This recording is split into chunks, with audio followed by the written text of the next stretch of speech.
Get some popcorn, get some chips, get some drinks, because yo guys, today we are ranking the entirety of 2022.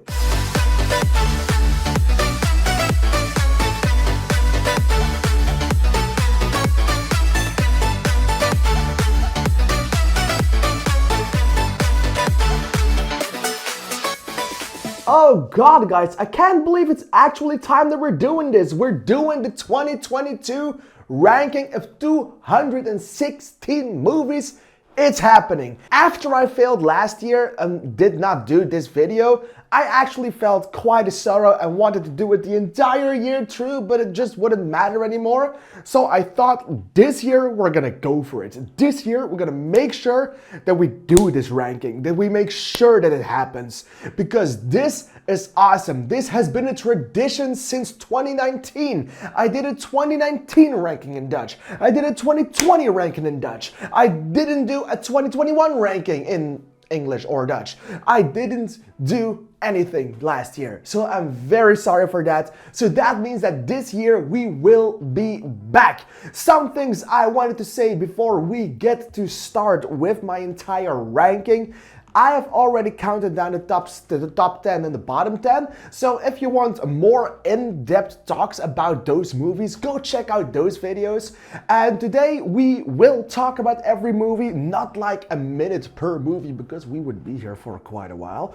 So I'm just gonna say some short things that bothered me or that I loved about the movie, and then move on to the next number. I also won't be spinning from side to side the entire time, because my body will kill me, my chair will kill me, my floor will kill me, and you will kill me. So it's gonna be a little different, but it's gonna be quite a fun nonetheless. So please sit back, get your chips, and let's enjoy the show together. 216, Pinocchio, A True Story. We start off this list with the worst movie of the year being Pinocchio, A True Story, a Russian adaptation of the beloved Pinocchio story that will be coming into this list 3 times, and this movie had bad acting, bad animation, bad characters, bad anything, and bad everything. So yeah, Father, when can I leave to be on my own? I got the whole world to see. The way I said it, it got even more emotion than the guy in the movie itself did it. So yeah, it's a bottom list. 215, The Bubble. Judd Apatow, what are you doing? After making some beautiful movies, you also decided to make a comedy in Corona times, and that became The Bubble. It had everything to be a great story, but ended up being a snorefest overall, with no funny jokes, no interesting character, and absolutely no interesting story whatsoever. It was a snooze fest. 214. FOMO. The first of many Belgian and Dutch movies on this list is FOMO. It is a movie without actors, without real characters. It's just a movie with a bunch of influencers to get as much money as they could possibly can. It failed overall, it was boring, it was bad, it was no good acting after all, and even the influencers that died in it, it did not satisfy me, so I hated it. 213. The Ice Age Adventures of Buck Wild. Oh god, oh god, oh god. The Ice Age Adventures of Buck Wild. This movie is awful in every way. It doesn't even have the original voice cast in it, because even they did not want to come back to this movie, surely and only made for Disney to keep the rights to the Ice Age characters after they made sure that Blue Sky Studios could not exist anymore. It's a snooze fest, it's boring, it's bad, and everything that went on behind the scenes, and Disney, being the dicks that they are, made sure that this movie is one to forget. 212. Brazen. There's honestly not a lot I can tell you about this movie. It was boring, it was just another Netflix original made to get money, and it's another example of why we pay way too much for Netflix for what they actually give us. Because this had no good story, it had no mystery, and it was just not good after all. It was really bad. 211. Cheaper by the Dozen. Oi, oi, oi. I have to be honest with you guys, I have never even seen the original Cheaper by the Dozens, but after seeing this movie, I'm also not interested in seeing those. This movie was not that good to begin with, but it had some good parts in it that I quite enjoyed. But then the story went on and the acting got worse, the story got worse, and they added racism on top of it all, but it still did not fit into this movie. I'm okay with movies about racism and other stuff. It needs to be talked about, but please do not put it in the movie like Cheaper by the Dozen just to say that you did it. Because Disney, you're woke as hell. 210. Blacklight. So when did Liam Neeson say that he would stop making action movies? Because clearly it's not working out for him, and he said it like years ago and he still does it. So what is happening? I don't know. Blacklight, I can't even tell you anything about it. I knew it was about a hitman, about an assassin, and he was getting too old for the job and he hated stuff about his job and hated things that happened. That's everything I remember for it. It was just that bad. It's just... You can skip this one and you have never missed anything. It's like a Z movie, not even a B or a C movie. 209. Texas Chainsaw Massacre. If I were to tell you that there was a Texas Chainsaw Massacre movie this year, you would have not believed me because no one remembers this shit. I have seen the original one to get ready for this one because this was going to be a direct sequel to the first one, as the other Texas Chainsaw Massacre sequels were bad of itself. But then they made this, and this was not good because this was 2022ified, so it had everything that seems to be appropriate now, and it was not the best call that they could have made. I actually was rooting for the Texas Chainsaw Massacre in this. Leatherface, you could have made even some more kills and I would have been more satisfied. This was so incredibly bad. 208. Firestarter. As far as Stephen King movie adaptations go, I mean, it wasn't always awful. We had The Shining, we had Dr. Sleep, and we had the It movies. But we also got In the Tall Grass a few years ago, and now we have Firestarter. And it's just get worse and worse and worse. 207. Tall Girl 2. Look, I am not the tallest of males in my neighborhood, and I'm pretty short when I look at my colleagues and friends, but then to make a movie about a girl being tall and give it a sequel is an interesting choice. Because not only is this girl tall and is this her biggest world problem even though we have wars in the world, she also has romantic dilemmas and other dilemmas. I'm just saying, you could make this movie about anyone in the world and it would have been equally interesting as Tall Girl 2. None at all. 206. Hot take. The Depp/Heard trial. Look, I swear to God, I am as surprised as you all are that this movie is not in my bottom top 10 worst movies of the year, but here we are in its 11th place. Well, this movie is awful in every way of the word, but I gotta say, I had a lot of fun watching this. It's bad, it's awful, the acting is actually quite okayish if you look at Johnny Depp's actor, but it's interesting. And even though we all saw this happening like 5 months ago, and it's awful that they made this movie even though it shouldn't have been made like 5 months after the fact. They were like filming this during the entire fucking trial. It happens, and I watched it, and it was awful. But I had a pretty damn good time watching this. A megapint. 205. Diary of a Wimpy Kid. Roderick Rules. Look, I wasn't a fan of the first animated Diary of a Wimpy Kid, and I gotta say, its sequel did not do it any better. I mean, these movies are boring, these movies are pretty boringly animated, and it's just not that interesting after all. I rather watch the originals, which I have also never seen. Maybe I should try those, because they seem to be pretty good after all. But if they are like this, I'm afraid I'm just not gonna be interested. 204. The Ledge. Look, I went to the movie theater and I was alone, but because of course I work in a movie theater, I get to go for free, so I didn't buy a ticket. But when no one has bought a ticket, the projector falls out after 15 minutes. So that's what happens with me. I forgot to lock a ticket in place for myself.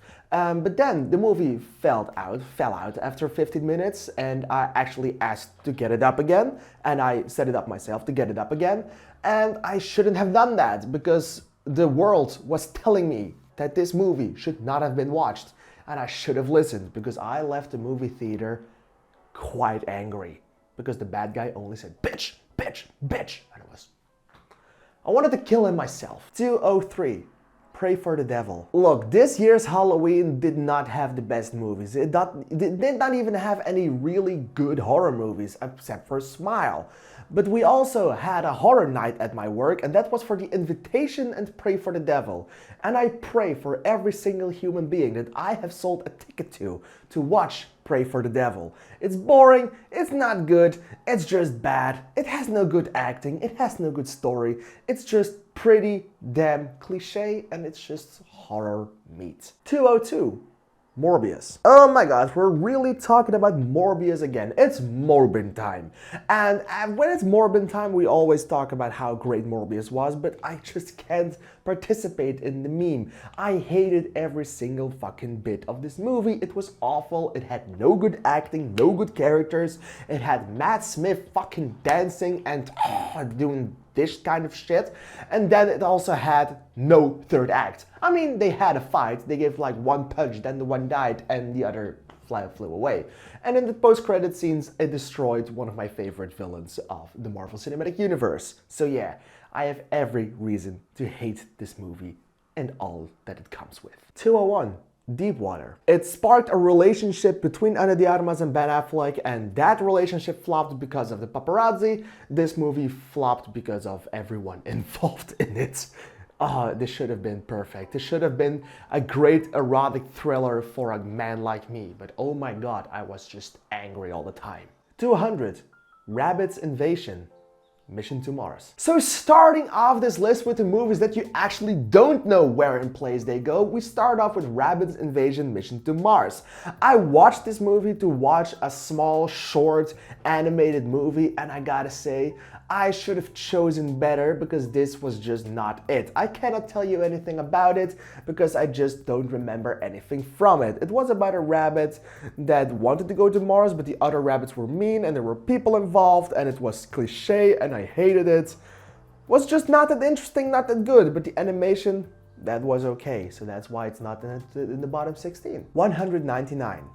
The Enforcer. The Enforcer is a movie I saw 4 months ago in Dutch movie theaters, but only plays now as the first movie of 2023 in Belgian movie theaters. Because I have seen it 4 months ago, it counts as a 2022 release. And I gotta say, I am very surprised that they did not push this movie back to be a January release, because it has everything that you want from a January release. It's bad, has bad acting, has no story, it's not interesting, and it's just not that good of a movie after all. It's short, and I thought that was interesting, but after seeing this movie, I get why it was so short. It just has nothing in it. 198. Night at the Museum, Kamun-Ra rises again. Okay, to be honest, this movie could have been quite nice because I actually really adore the Night at the Museum franchise. But after Robin Williams, it just did not feel the same. And to make a movie about it with not even one person of the original cast coming back, you're just not gonna get me excited for it. This movie, it had okay animation, it had okay acting, it was okay overall. I just hated it. And I didn't feel like it belonged in this universe. It could have been a nice series for kids. But this was just not the way you should have thought about this. 197. Choose or Die. This movie could have done some very nice and very interesting things, but it was not interesting and not that good after all. Because after T-1 day, I already forgot what the movie was about, and I cannot tell you now. It had something with a game, it had something that made me think of Guns Akimbo and Nerve, but in the end, it didn't do anything. It was like, it had interesting ideas. I remember a scene with the rats, but that's it. That's everything I remember. So this was not that good. 196. The Princess. Okay, Joey King kicking ass is always fun, and even in this movie I had quite some fun watching it. It was just that there was no story to go with the butt kicking to accomplish for a better movie, to accomplish for a better story. It was just this girl kicking all the ass in the world and a fat guy running up and down the stairs that actually made me quite laugh. For the rest, there's nothing in this movie. It had some good butt kicking, but I really like story. 195. the 355. I'm gonna be completely honest with you, this movie was once in my top 10 best movies of the list 2022 because it was one of the first movies of 2022, maybe even the first. After that, it just sank down the rabbit hole and just ended up at 195 because it's not good, it's not interesting, it's a cash grab, and no one did like a little bit of effort in this movie. It's just lazy. And that's very sad because the idea could have been better. 194. Home Team. I mean, this movie brought back Taylor Lautner out of the dust for me, so that was interesting seeing him again, but then after that, did it even matter after all if your movie is still bad? The movie wasn't the worst, I had some good moments watching this, but it was just so boring, so incredibly dull, and the characters, again, were pretty damn annoying, so I did not like watching this movie. I rather watched that Adam Sandler one, Hustle, that will also be on this list. 193. Riverdance, the animated adventure. I mean, I have never been and watched Riverdance in real life, and I really want to do that because it looks beautiful, but putting it in an animated adventure did not work at all. It was not the worst, but it was still pretty lazy, pretty dull, and pretty numb after all. It had some great dance choreography, but I would have rather saw it in real life than in an animated adventure because it just does not feel magical in this place and in this medium. 192. Moonfall. On paper, Moonfall isn't the best movie. On screen, still not. Okay, there could have been a lot things even worse about Moonfall, but the story was just so incredibly dull and boring with everything that they got, and even for Ronald Emmerich, this movie just went over the top on everything, and it was just unbelievable that what they did with this movie. If they made a real natural disaster movie with the moon coming towards the earth, it would have been better, but they had to have aliens and stuff in this, and that really destroyed this one. 191. Pinocchio. Yeah, Disney, you're not on a good track record this year because your live-action adaptation of the Pinocchio story did not fit well with me after all. It was bad, it was dull, it had no magic whatsoever, the acting was quite okay, but that's anything I can say about this. Pinocchio looked weird but nostalgic, and you did not even have a real ending to your movie. We saw it like one pixel in the screen, but it was just not enough to satisfy us with how this story ended and how it wrapped up, even though we did not even see how this movie was so much longer as the original version of the story. Tom Hanks did a good job, but that's everything you can say about this because this movie flopped. 190. The Klaus Family 3. Another Belgian movie on this list, another Belgian movie that is on Netflix. It's the third one in a series of Christmas movies made in Belgium, and I gotta say, I hated this a lot less than I expected it to hate. And I gotta say, it was still bad. And the acting was awful. But it also kinda interested me in a way I did not see coming that the first and the second Klaus Family did not do for me. So yeah, it's on here and it's not even in the bottom list. So good job. 189.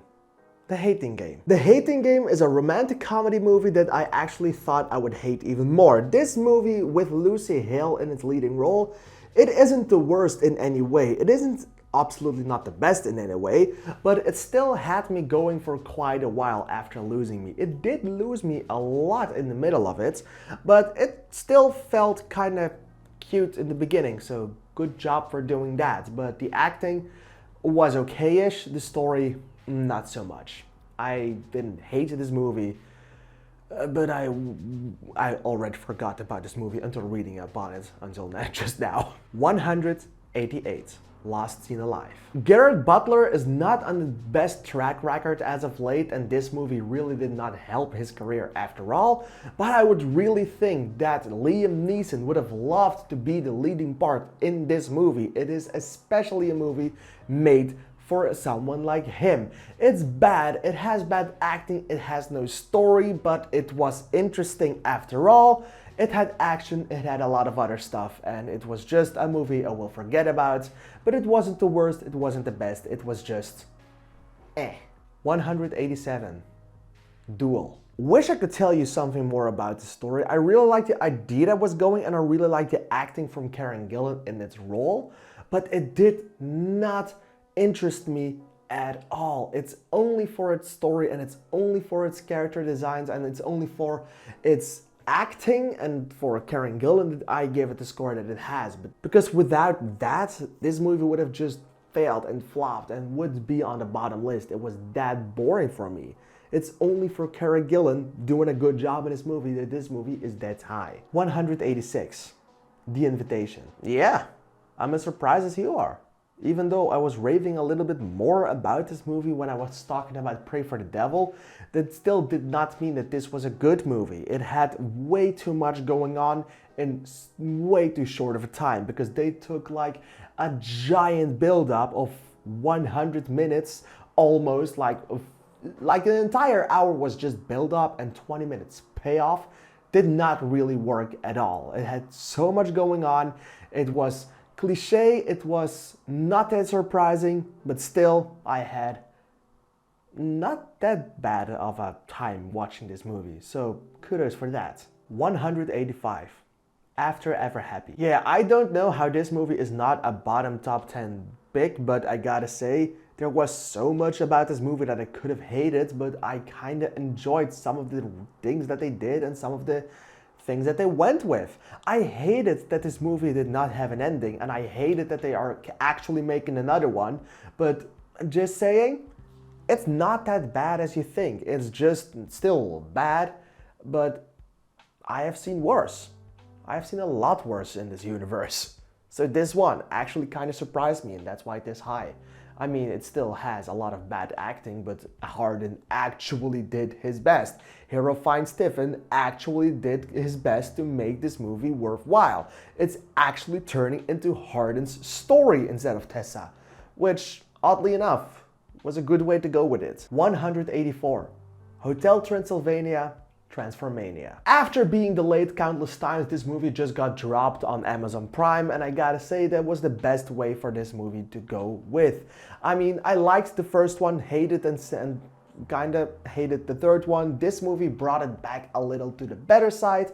I thought this was an okay movie. It had a good, interesting story, but wasn't that interesting over the grand objective of the movie. It was kind of short, the actors and characters were kind of bummer, but in the end, I did not have the worst time watching this movie, so that surprised the hell out of me after not even being able to finish the second one. 183. Memory. Okay, so this is another Liam Neeson action flick, but I gotta say I gave him permission to do this one, because this is actually an American remake of a Belgian movie called The Zaak Alzheimer, and I gotta say they did a pretty good job adapting the Belgian story into their American movie. I thought they would ruin it completely, and they didn't. It's still not the best movie, and it's still very cliche, and they changed a lot of things to make it more wise for 2022 to make it, but it could have been worse. I actually really saw the original story coming back, which made me infinitely happy that they did not Americanize and Hollywoodize this movie. It's still bad, but in a good way. 182. The Last Bus. The Last Bus is this movie that I thought would be great for audiences and great for critics, but after a while I recognized and I saw that even they did not like this movie. Still decided to give it a chance, and I wish I did not do that, because the acting is great, the story is okay, the characters are somewhat okay, but it's just so incredibly boring over the entire runway through. It's about a man that has cancer that goes to his original home, and he has to pass the entirety of the United Kingdom, and it's interesting in some sort of ways, but it's just really, really boring and does not feel like it happened in real life after all, so I was not with this movie. 181. The Offering. Okay, so when I first saw the Letterboxd scores and the IMDb scores for The Offering, it actually was not that awful, and I was surprised because this movie seemed cliche as fuck. My interest was awakened and I went to watch this movie and it was exactly what I was expecting it was gonna be in the first place. It wasn't the most boring, but it was cliche, it did not get me. The only thing it got right was a feeling of tense, which I actually received watching this movie. Sadly enough, the intermission was placed quite awfully in this movie, and right when I felt I was in it and right when I felt like I was in the tense, the intermission came and I got thrown out of it completely. And I never went back in. Well, I went to watch the rest of the movie, but I never felt that same way again. 180. The In-Between. Joey King did a lot of things that year. She kicked ass in The Princess and kisses a man in The In-Between. And it was an interesting story, but I have seen it before. The only thing is I can't remember in which movie I saw this exact story came before, so I can't give you the example of a movie that was exactly like this because I actually can remember it. And that will also happen with The In-Between. It has an interesting story, it has interesting beats, it has interesting characters, and it has interesting acting. It's just so incredibly forgettable, just as its predecessor, that I actually don't remember the name of, which is a bummer. I have been thinking about it for a week, still don't know. 179. Amsterdam. Talking about movies that had all the potential to be a great one, Amsterdam was high up there. It had a great cast, great director, great story, and great and interesting features. But it was dull. It was a bore fest. I snoozed. I didn't like watching the movie. It felt forced. The chemistry was not there. They did the best with what they could, and I am sure that they had a lot of fun on set making this movie with its giant, enormous cast. But it did not satisfy me or any audiences in the world because this movie was also a box office flop. And I could kind of see why after watching this movie. 178. Pirates Down the Street 2. The Ninjas from Across. Alright, so Pirates Down the Street 2, The Ninjas from Across, or the Belgian and Dutch name, De Piraten van Hiernaast, De Ninjas aan de Overkant, is a sequel to The Pirates Down the Street. And it was interesting, it was funny, it's a child's movie, but I gotta say, even I got a little bit of interest in this. I completely lost it in the second half of the first movie, but this one was actually turned around. I hated the first half, and I kinda enjoyed what they did with emotions and acting and characters and story in the second half, saving this movie from certain disaster. 177. The Twin. Not a lot I can tell you about this movie. Went to see it in the movie theater, didn't hate it, didn't love it, story was kinda okay. I remember a plot twist near the end which got me interested in what I was watching, but overall it's still pretty forgettable because I did not remember that I actually watched this movie. I saw it come by me a few weeks ago and I saw, The Twin, maybe you should watch it. Clicked on it and actually saw I have already seen it. So yeah, that's how forgettable this movie is. So for a movie, and interestingity is good in its place for remembering that I watched it. It's in the bottom. 176. Halloween Ends. Okay, so the biggest mistake they made with this Halloween reboot was not continuing anything good from the first reboot in 2018. They made Halloween Kills, which was just a bummer and just a bore and just an angry management fest after all. This movie was better in a way, but it did not feel like a real Halloween movie. It especially did not feel like it was the conclusion of 40 to 50 years of Halloween franchise. It surely did not feel as the end, even though it ended pretty endery in the end. They could have done so much more with this movie. They could have made such a beautiful cliffhanger and such a beautiful climax for this character and Laurie Strode, but they absolutely did not do it. And with this character, I meant Michael Myers, but I forgot his name, actually. That's how great this movie was. 175. Orphan. First Kill. Okay, so hear me out. The first Orphan in 2009 actually was pretty good, especially for its acting, because a child had to portray a grown-ass woman in the child's body, and it was awesome. It did really well for me, and it was intense and good in every way. Then I went to watch Orphan First Kill in the movie theater, and that is a movie about this same child now being an adult, portraying a child, and making it weird, because this movie did not help after all. It had some plot twists that I thought destroyed this movie, because I thought the execution of them was okay, but the acting and the way they handled it was so incredibly dull and bad that it really got this movie bumped down quite a lot. 174. Dog. Okay, everyone knows how much I love dog movies and how little they have to do for me to like them. This movie actually managed that I didn't like it after all. I did like the dog, but I didn't like Channing Tatum doing some cliche shit with it.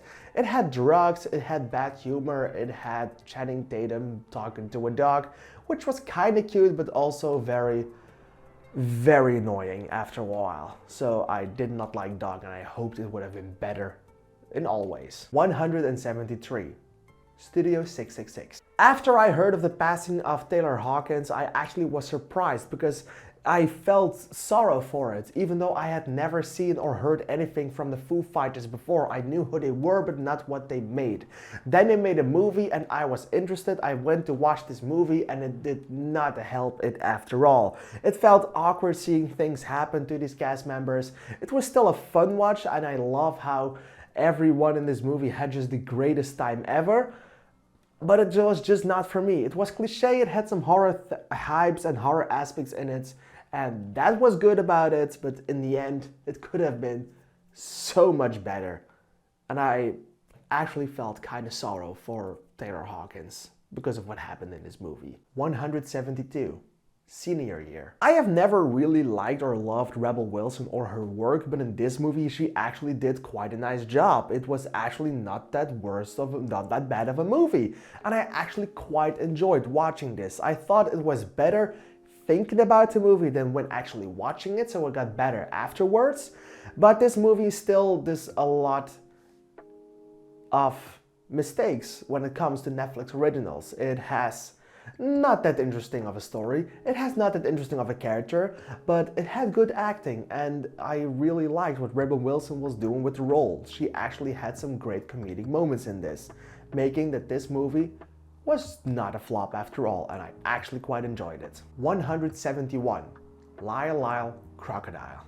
Okay, so Lyle Crocodile was for me what last year had with Clifford the Big Red Dog. Wasn't bad, wasn't the worst, but I went to see it like 4 months after it released in my country, because we only played it in Dutch and the Netherlands played it in English as well. Went to watch in English, gotta say, Javier Bardem did a great job with this movie. He was awesome in it, but I hated his character. The character design for Lyle was fun, but I didn't like what they were doing with the story and what they were doing with how they went on with it. It was just pretty damn boring in every way, so could have been a lot better. 170. Jurassic World Dominion. The ending of the Jurassic World franchise really did not do anything good for Jurassic World or Jurassic Park. It brought back everyone and put them in the most boring roles ever, not even fighting dinosaurs, but fucking cockroaches almost. And I know it's not cockroaches, but it just surely felt like it. When they came together in the ending, it got some pretty interesting moments, pretty nice moments. But for a nostalgic feeling and for the ending of a franchise, it was just not it, and I hated what this movie brought me. It was a bad ending, but it had some fun things along the way. 169. Beauty and the Beast, a 30th celebration. Okay, so I was totally ready to love every single second of this movie, but then I was watching it and I actually was bored out quite a bit. It was a mixture between a live action set and a live action Broadway type musical stuff. It was part animated movie and it was part talked over by Rita Moreno. Gotta say, pretty interesting flow of events in this movie. Liked seeing some parts of the movie again, but really hated its execution overall. So it was not magical in my eyes in any way, and I thought this movie was more of a bummer than it was an actually great movie. 168. The Son. From the director that made The Father, my favorite movie of 2021, we also got The Son, and it's absolutely not my favorite movie of 2022. Because this was cliche, they skipped over every interesting part of the story. Hugh Jackman gave a great performance in it, but that's everything said about it. It's about suicide from a son, it's about depression, it's about everything. But it still did not manage to capture my heart in it. And the ending twist, I saw it coming. And it was completely the parents' fault, and I hated them for it. 167. Strange World. What do you get when you add a lot of complaining on an uninteresting story and a lot of woke things and Disney? Well, you get a white dad with a mother that is not white, a Latino son which is also gay, fighting the world and fighting some things to go fight against the warming of the earth and fighting climate change. That's everything this movie has. And behind all that, they tried to make a story. So yes, even Disney could have been too woke, and they totally went there. And this movie was just not interesting after all, and it's gonna be it is a big box office flop. 166. Rogue Agent. Rogue Agent is not the worst of a movie, but it's also not the best of a movie. It has interesting things, and the best thing about it is that it has happened for real, adding to the value of the story. Was pretty interesting to see it all play out. Had good characters, had good story.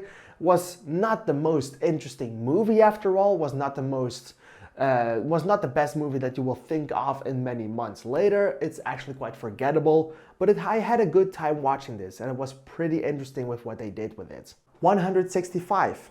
Love in a Bottle. This movie was Dutch, and it was on a streaming service, and it was interesting to see it play out, and I actually kind of liked the way that they handled this movie, because it was interesting to see.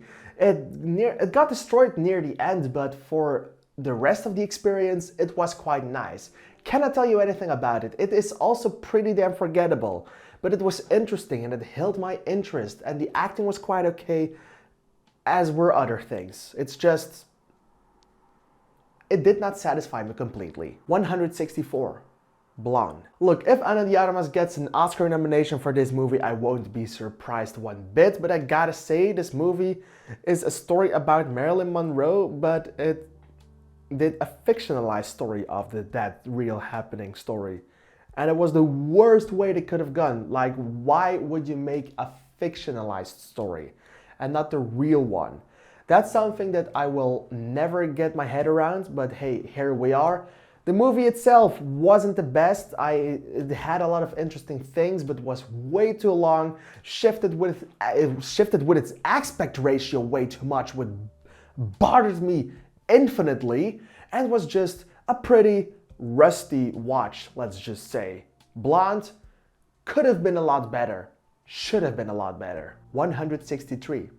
Poker Face. For most countries, Poker Face is a 2023 release, but I got to see it in 2022 due to a sneak event at my movie theater, and gotta say, this movie was interesting. Not knowing what it was gonna be about, the first few minutes had me thinking it was gonna be an art house movie. But then Russell Crowe came and I actually got, oh, this is that movie. Poker Face is a movie made by Russell Crowe, acted by Russell Crowe, with great interesting castings. I mean, Liam Hemsworth, being a lot younger than Russell Crowe, plays this childhood friend of Russell Crowe, which was interesting in any sort of way. But it made it work, made it happen. Wasn't the best movie, wasn't the worst movie, but I actually had a good time watching this, and the pacing was pretty damn nice for what it was. So in the end, I still enjoyed this movie. 162. Beast. Okay, so Beast is like this B, C, or D movie with an A-list actor that just felt weird to watch, because why would Idris Elba sign up for a job like this? Gotta say, he saved this movie, because of him, this story and this acting and this story that they told actually got some interest out of me. It had some surprising moments, but after all, it's still a pretty cliche action flick. It's just because of Idris Elba, it was bearable. Because of Idris Elba, you actually could sit through this movie and had a good time watching it because there was some great talent involved with it. Without Idris Elba, it would have failed, and it would have been like this video tech like kind of films, blockbuster kind of film. 161, Samaritan. Samaritan is one of these movies that is about superheroes. It has Sylvester Stallone as this retired hero that just wants nothing to do with what is happening in the world right now, and it has a big ass twist near the end. But I gotta say, saw the twist coming. Did not come surprising to me at all, but still had a pretty okay / good time watching this. Wasn't the best, wasn't a fan of it. Still a bad movie, but in a good way again. It's interesting, it's good. Could have been a lot worse. Could also have been a whole lot better. 160. Jujutsu Kaisen 0. Whenever an anime movie releases in Belgian movie theaters, it's usually based upon a series that has already been existing for quite some years with quite some seasons, and Jujutsu Kaisen 0 is no exception. I always watch on the internet to make sure that I can actually watch this movie without having seen the show, and usually that is a good thing. And this movie, they said that you could watch this movie without having seen the show because this was a prequel. But that's not the case, because they do not explain anything, because that is what has happened in this series. So you watch this story unravel and you are just lost watching this movie if you have never seen this show before. So yeah, Jujutsu Kaisen 0, a lot of people liked it, but I absolutely didn't. Still thought the animation was beautiful and thought it had an interesting concept, but after that, it did not have a lot for me. And it's entirely my fault for watching this movie without having seen the show. 159, If Only She Knew. If Only She Knew is another Dutch movie. The Dutch title is Ik Wist Het.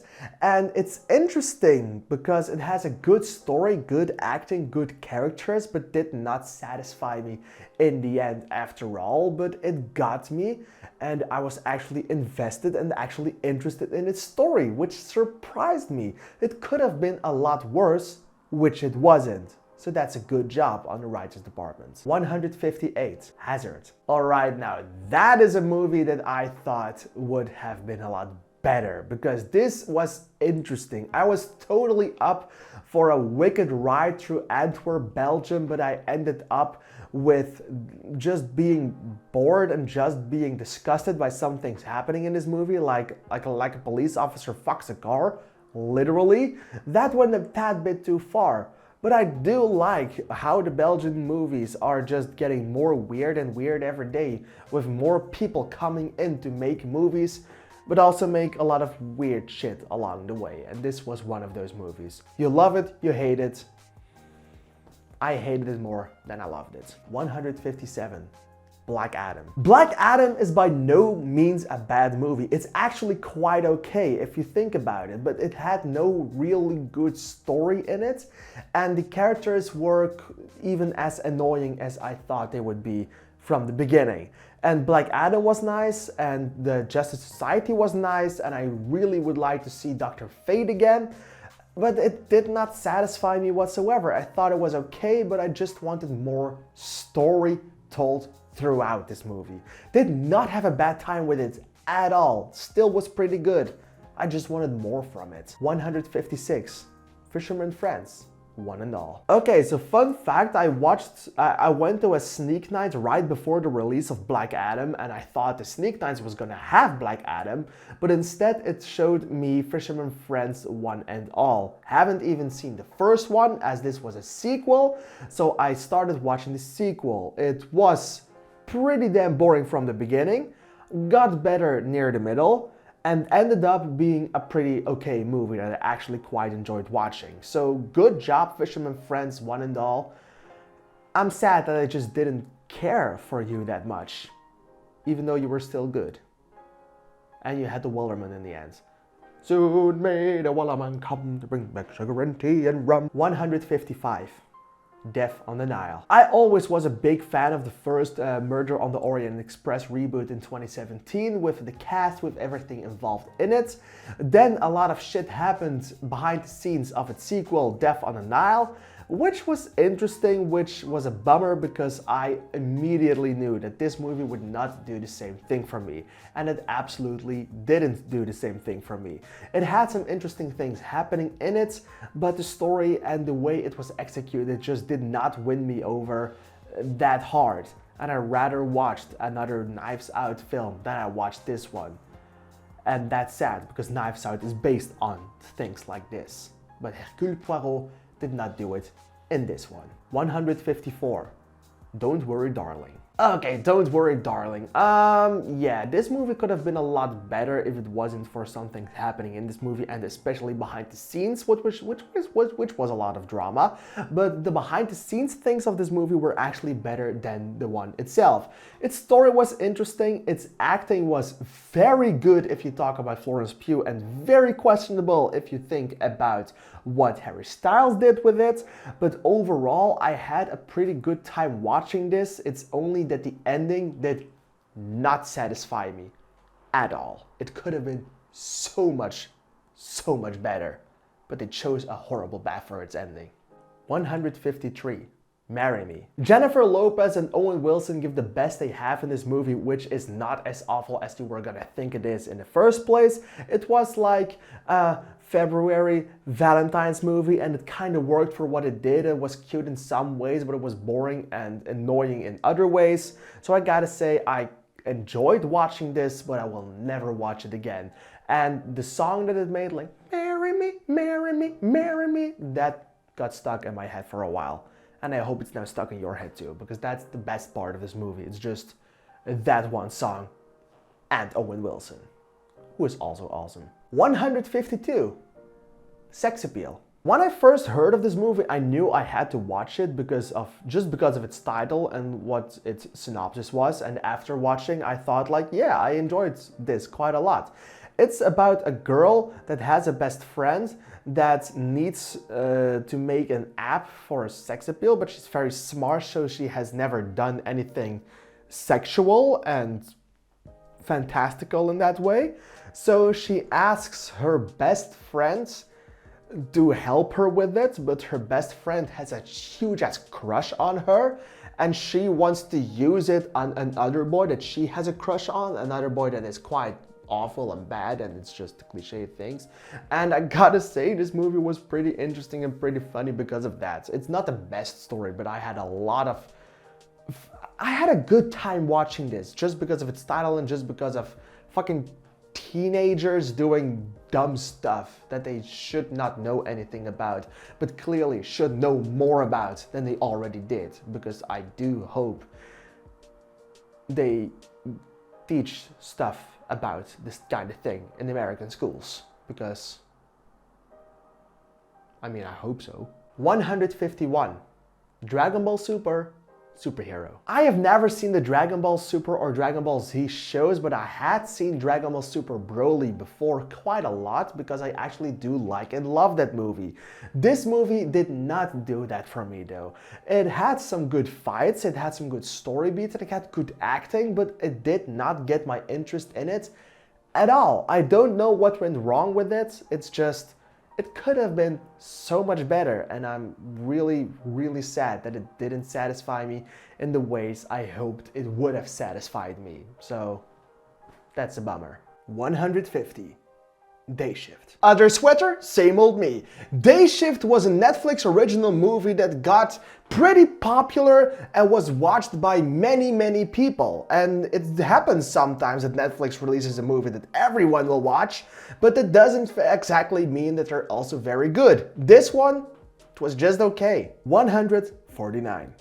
Uncharted. To be honest, I have never played the Uncharted games, but watching this movie I thought this is a pretty dull movie. Even though I am not a fan of the Uncharted films, I still think it is pretty dull in its execution, in its story, in its everything. And I am not the only one who thinks it. Even Uncharted fans are not really fan of the movie. 148. Minions: The Rise of Gru. This is like the first time I hated the people watching the movie more than I hated the movie itself, and it's a Minion movie. How is that possible? The gentle Minion trend was awful in every way, especially if you live or if you work in a movie theater. I hated everything about it. They broke chairs at this place. I didn't dislike the movie, but I also thought it was pretty dull, but it was actually quite better than I expected the movie to be. It's just the people that were watching it were like the most horrible. 147, No Exit. No Exit was this Disney Plus Hulu movie that got released on the platform and was pretty just there out of nothing. It wasn't the best movie, it wasn't the most awful movie, it was just right there in the middle. It had some really good things in it, it had some really weird things in it.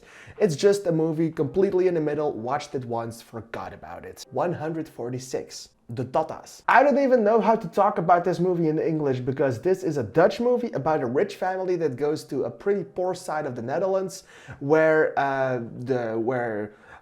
other communities live. That's the best way to put it. It's funny how these rich white people go into the suburbs to live with the community people. I don't know, it's pretty self-aware, and that's what I like about it. 145. Fall. Okay, Fall is a pretty decent movie, not gonna lie. I just have to say it's pretty mediocre in its story. It has some plot twists that kinda work, but also kinda don't. The only thing it got kinda right was the tension, was the feeling up there in the tower. That got me, the rest was just pretty mediocre. 144, My Son. Okay, the idea behind this movie was pretty damn great, and it's mostly about James McAvoy's character that has to go through a lot and he has to find his son, but he doesn't know the script, he doesn't know the story, he just knows some elements. And that's a great setup for a great improvised movie. Apart from the fact that everything that he needed to do was chewed up right before him in front of his eyes. He didn't have any choice because they did not give him any choice. So the improvised part of this movie just didn't work that well because they could not make it work themselves. 143. Adam and Eva. Adam and Eve, or the Dutch title Adam and Eva, is a pretty great, pretty interesting movie. It's just a tad bit boring. The story is interesting. It's told in a nice way. It's very intimate in its friendship, in its story, in everything that they tell about it. It's just a pretty boring movie that no one knows about. I do not think more than 1,000 people have seen this movie in the movie theaters in Belgium where it played. 142. Crimes of the Future. People always say that you are never ready to watch a David Cronenberg movie, and I wasn't ready watching this movie. And the reason I felt that was because I was bored, even though everything I saw was gruesome, and even the gruesome parts did not do that well for me. It's just, it could have been better than it was, but I wanted something more that I didn't get watching the movie, and that was very sad. 141. 3,000 Years of Longing. On paper and in the book, 3,000 Years of Longing is like a perfect book, a perfect story, a perfect everything. The movie execution of the story didn't feel that great to me. I was bored, I was not interested, and the story that they told was told in an interesting way, but it couldn't hold my attention for even 5 minutes, even though they tried. And it looked nice, but for the rest, it flew by me. 140. Bergen. Bergen is a Turkish movie about a Turkish singer that played in the Belgian movie theaters and was one of the first Turkish movies we got back in our movie theater, in my theater where I work. So as to celebrate this beautiful thing, I went to watch the movie. I thought it was good. The people I was watching this with were all Turkish, so that was really nice because they were really invested in the story. Sadly enough, I wasn't. I liked the story and I was with the story, but I kind of forgot about it, and for me it went on for a little too long, losing my interest in the second half of it. But I really love what this movie meant for people watching it. 139.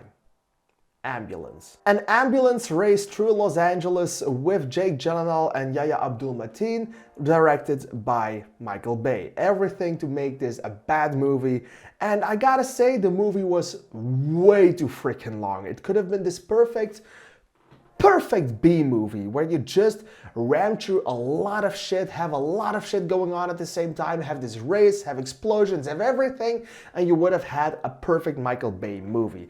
But this movie takes it half an hour too far. It could have been 45 minutes shorter, and that's why this movie is so low, because it's just way 138. White Noise. Whilst Marriage Story was my favorite movie of 2019, Noah Baumbach's White Noise did just not do it for me that well. It had some pretty damn great things plastered throughout its cohesive story between brackets, because it just did not feel like it was belonging in the same place, in the same movie. It was like multiple stories at the same time that did not work at the same time, even though the acting, the characters, and the ingest was pretty damn good. 137. Bo Burnham, The Inside Outtakes. Okay, before you're gonna hate me and unfollow me and block me on every social media platform I ever have owned, Bo Burnham Inside is one of my favorite movies of 2021. It's just that the Inside Outtakes, I get why there were outtakes. There are some pretty damn great things in it, but overall I was not bored, but it wasn't as funny and it wasn't as awesome as the original Inside was.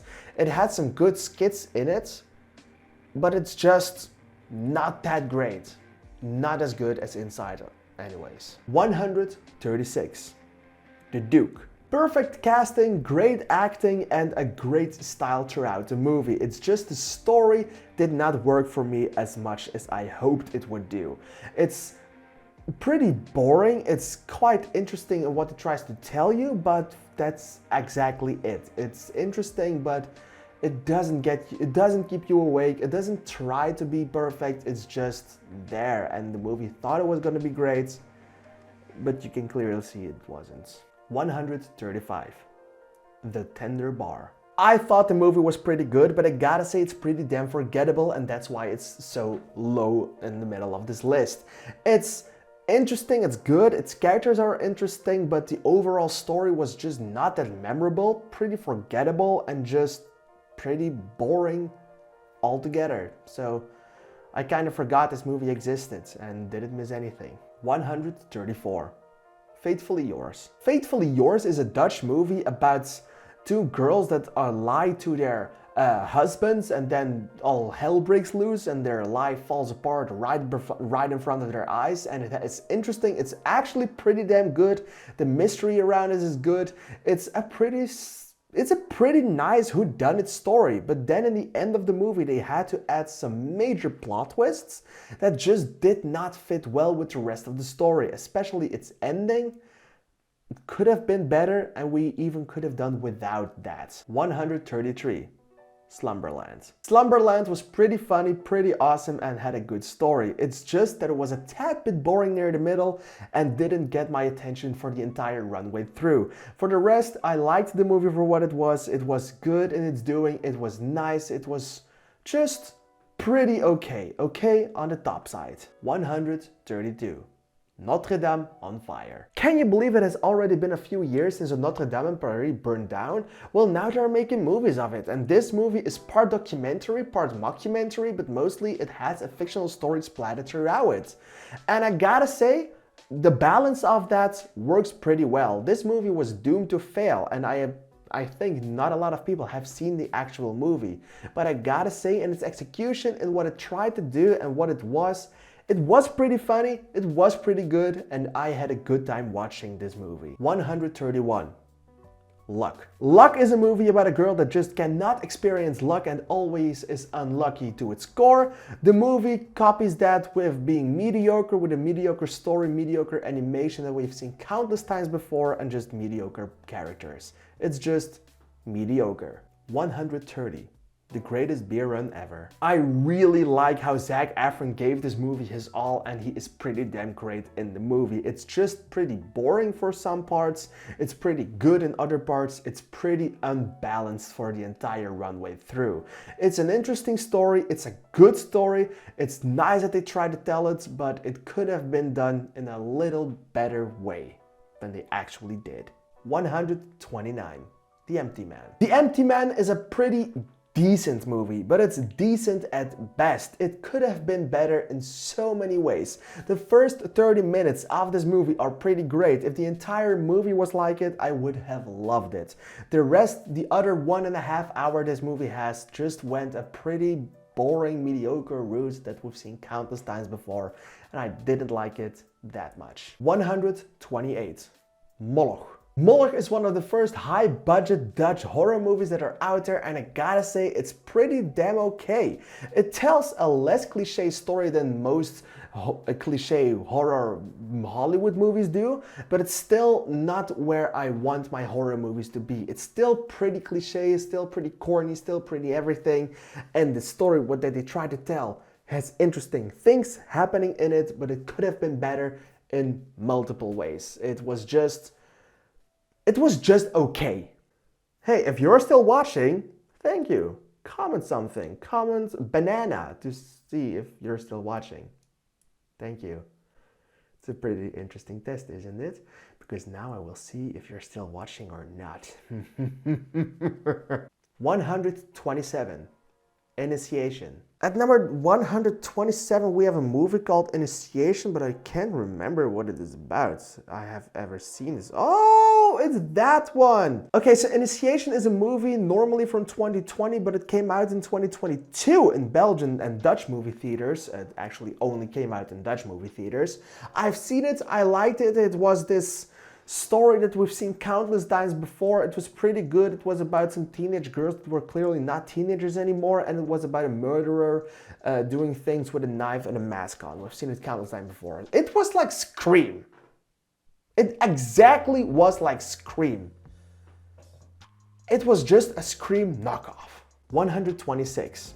Ticket to Paradise. Okay, as far as Hollywood romantic comedies go, they are far better than the Dutch romantic comedies, and the Netherlands can make a lot of romantic comedies, so I've seen my fair share of them. This one actually is pretty funny. It has some pretty good things. It's old school. It really works what it was doing. It has George Clooney topping it all off. It was a pretty damn nice story, and I pretty damn enjoyed my entire way through. It's cliche, but in a good way. 125.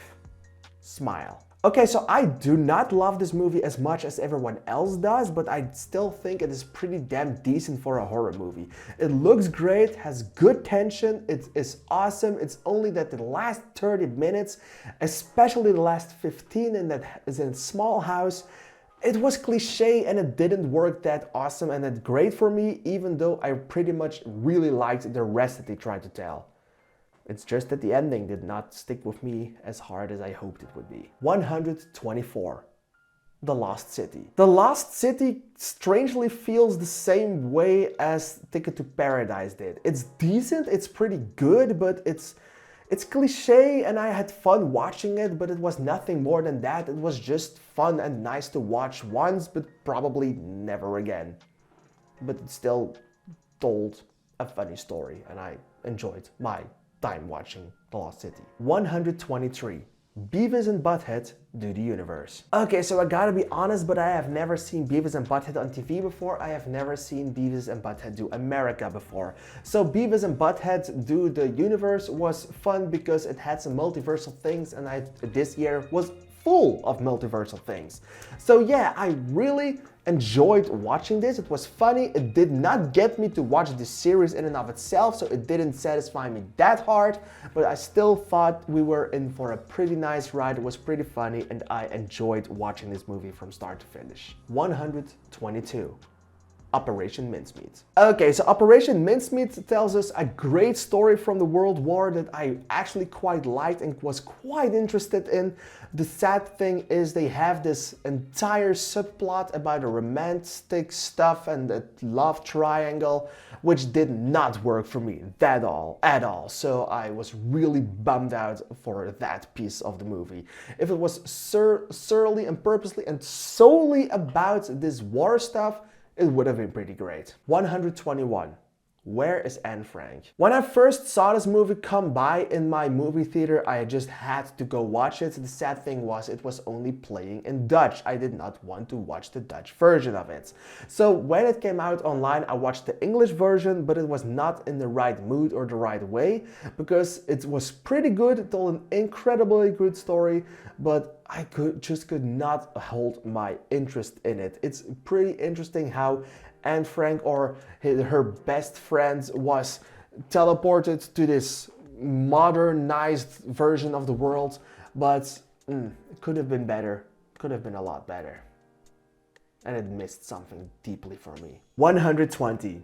Rise of the Teenage Mutant Ninja Turtles, the movie. Okay, so this movie is an adaptation from the TV show that came out, and I gotta say, the movie was pretty okay. I thought it was all right. It wasn't anything special. I did like the story and what it tried to tell, and I did like how some characters did more important things than others, so the balance was okay. In the end, it could have been a little better. 119. Hocus Pocus 2. Alright, so this was actually quite an okay sequel to quite an okay movie. It came out in the right time, and I've gotta say that the best part of the movie strangely was a One Direction song, which surprised the shit out of me. 118. Come on, come on. I know, this movie does actually deserve to be in my top 10 best movies, but I gotta say, I wasn't feeling a thing from this movie. It told a good story and had good characters, but for me it was just plain boring, and I did not have any interest in anything that happened on screen. It really sucked for me. It's my opinion. 117. Kimi. Alright, so Kimi is a movie that was made in COVID, and it has a lot of things around COVID, but it also has a lot of other things that are not from COVID and are just other things that they tried to get into the story as well. And for some strange reason, it has these multiple things that are happening at once, and they work together, surprisingly. They do not work extremely well together, but just enough to get me interested. 116. Speak No Evil. Okay, so a horror movie, a hybrid between a Dutch and Danish movie, and I gotta say it worked pretty well for what it was trying to tell. I wasn't on board with everything that happened, but for the main story and the main things that they tried to tell, it really worked, and it really worked for the better. So I was interested and kind of happy with that. 115. Fantastic Beasts: The Secrets of Dumbledore. Okay, so this movie meant the cancellation of the Fantastic Beasts franchise. It did not have Johnny Depp, but gained Mads Mikkelsen in the role of Grindelwald. It's just that this franchise has had too many low slopes that this movie just couldn't fix it all. And that was very sad. This movie really is the rise of the Skywalker from the Harry Potter franchise. Gotta say, like this one a lot better than the second one, still not as good as Harry Potter. Still bottom 3. 114.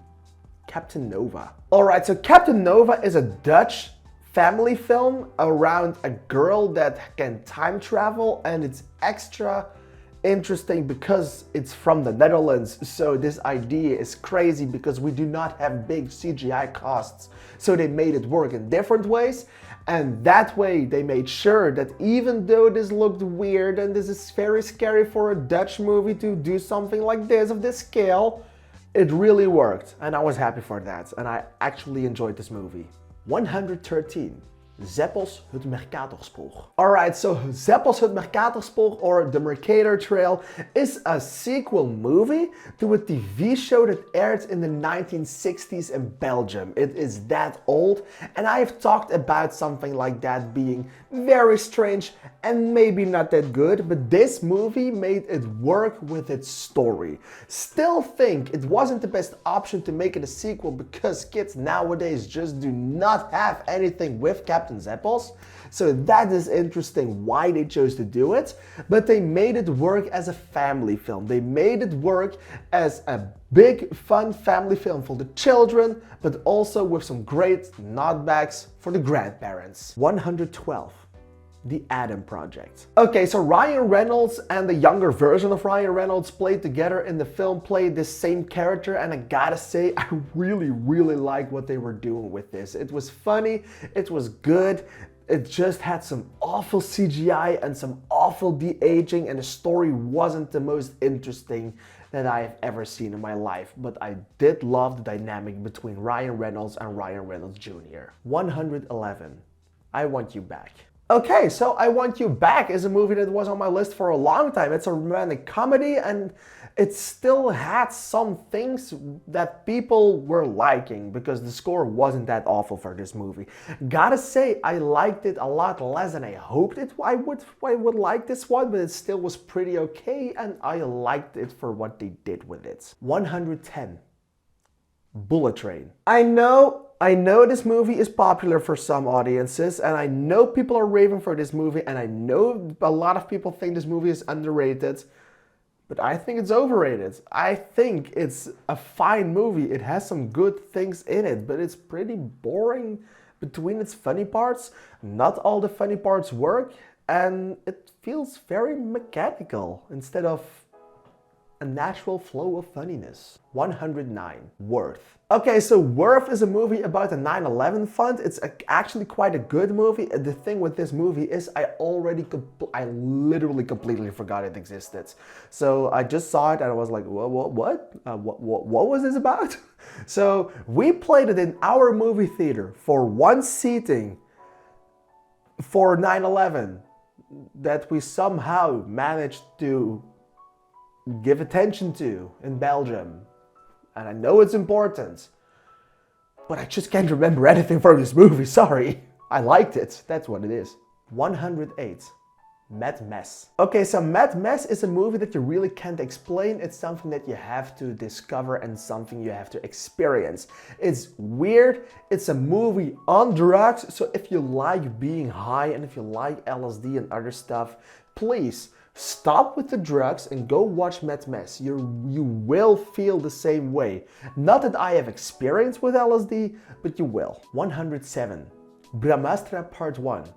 Shiva. Okay, so now we're getting somewhere. Brahmastra Part 1 Shiva is part 1 of the Brahmastra franchise. It's part 1 of the newly invented cinematic universe from India. And it was a good first movie. It wasn't as good as RRR was, but it's still very interesting. It had some good numbers. Maybe not all of them did fit in the right places. It's a little bit too long, and I really did not like the character dynamic between the two leads that were supposed to be a couple, but I did really love the movie from the midpoints, from where the car chase started. That point in the movie made this one great. 106. Nowhere. So Nowhere is a movie from Belgium that has a very intimate story about a man needing to find himself and stumbling upon someone that stole from him, and that is an immigrant that has come to Belgium to live there, and there's problems with it, and there's problems with everything, and the kid gets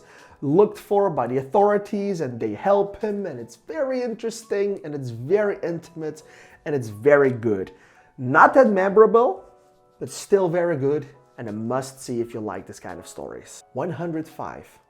Sword Art Online, the movie, progressive, aria of a starless night. Jesus, what a title. I know the newest sequel is coming this year, but I don't know if I'm gonna watch it because this movie didn't do it really well for me. I liked it for what it was. I really loved the anime style of it. but it's also not that memorable, and it didn't get my attention for watching the series or watching other movies. So I don't know, maybe I will skip out on its sequel, but I gotta say this one was pretty okay. It was pretty nice, had some interesting ideas, so I didn't hate it. 104. Crush. Okay, so Crush is a movie that really surprised me. Not in a conventional way, but just in the way that it was actually quite good in the romantic comedy aspects and for being on Disney+. So a lot of weird things that shouldn't have worked, but it kind of did, and it kind of made me happy that it did. 103. Rescued by Ruby. Okay, so what is this list without the dog movie? So of course we have a dog movie, and another one because we already had Dog, while now we have Rescued by Ruby with The Flash, Barry Allen, Grant Gustin. So yeah, this movie, of course, it has dogs. I'm a fan, I like it. It wasn't the best, it was cliche, and I didn't like it as much as I hoped I would be, but it was charming. I didn't cry, I wasn't emotional, but it had me going for a cute doggo, so of course this movie will be pretty high on the list. 102. Jackass 4.5. Apart from the title that should have been Jackass Forever .5, I gotta say I saw why this were the deleted scenes for once. I mean, they were funny and they were good, but I think I was just on this way of watching and on this way of living through audience filled for watching Jackass Forever, that watching this one on my own just did not do the cut for me. I liked it, I liked the stunts, but I wasn't moved. 101. Tori et Lokita. From the brothers Dardenne, we got a new movie in Tori et Lokita, and this movie actually tells a pretty great story. It wasn't interesting throughout its entire thing. I lost my interest in the middle a little bit, only to get it back in the end, and the end felt a little bit rushed for me. But still, the movie tells an important story that you should watch if you are talking about racism and immigrants and all that other stuff. So please, this movie, it's one of the more important ones of this list. It's still a good movie. It's almost in my top 100 of 216. So I like this. And if you want to know more, we had a really good year for movies. So this movie has already, even though it's in the middle of the list, still has 715 points out of 1,000. So yeah. 100. Roald Dahl's Matilda the Musical. Okay, so when I saw this movie, I was hoping it would have been a top 10 one, but I gotta say that the songs were kind of annoying for me. I really liked the actress for Matilda and everyone else, but I gotta say it was pretty annoying too. And I just have to say that I didn't think this movie was awesome. I thought it was good. I thought it was good enough, but I wanted more. And I didn't get it. But yes, Revolting is a catchy number and I have sang it a lot recently. 99.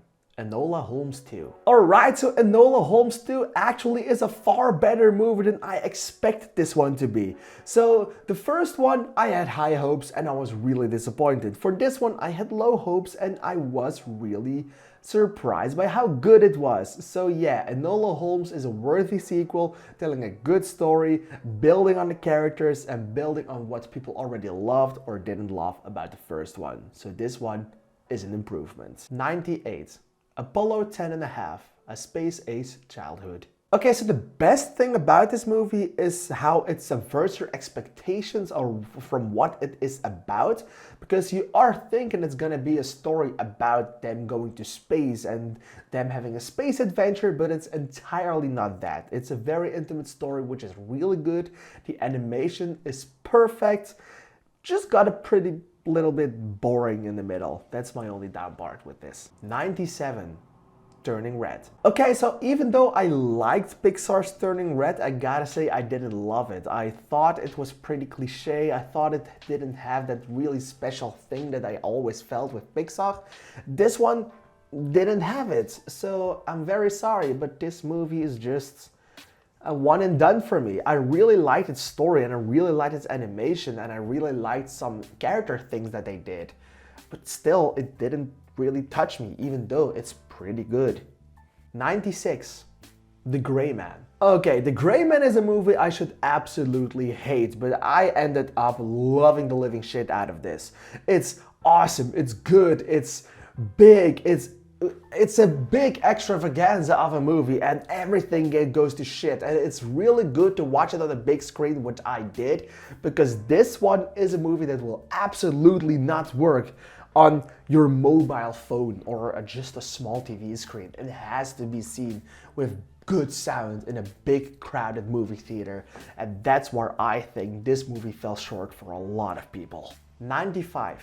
Chippendale Rescue Rangers. Okay, so this movie surprisingly was a lot better than everyone expected this one to be. I had a very good time with this. I really liked the animation. I really liked everything that they did with it, animation, its CGI, and every character that was in it.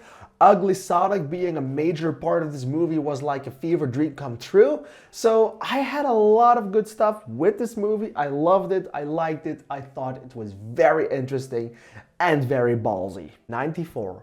Onze Natuur, the film. Onze Natuur, the film, or Our Nature, the movie, is a movie about 4 years in a Belgian nature. That's everything it is. It's a documentary, it's a pretty good one. It's good to see what the Belgian nature has to offer. It's nothing more than that.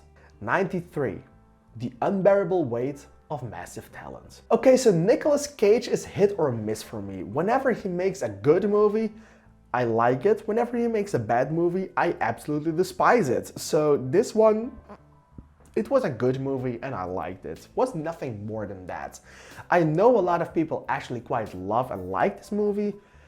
I'm just not on that board. I like it for what it is, but nothing more than that. 92.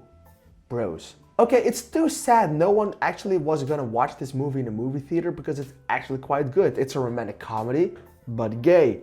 Thought I loved it. I liked it. I didn't love it, but I liked it. Told a pretty interesting story, and it showed the world that we can make good comedy movies about gay people instead of making a drama out of them. So I'm really glad this movie exists. 91. X. When I was watching this movie, I was really ready to see Jenna Ortega in the movie again. Gotta say, Jenna Ortega is pretty good. Everything else is pretty good.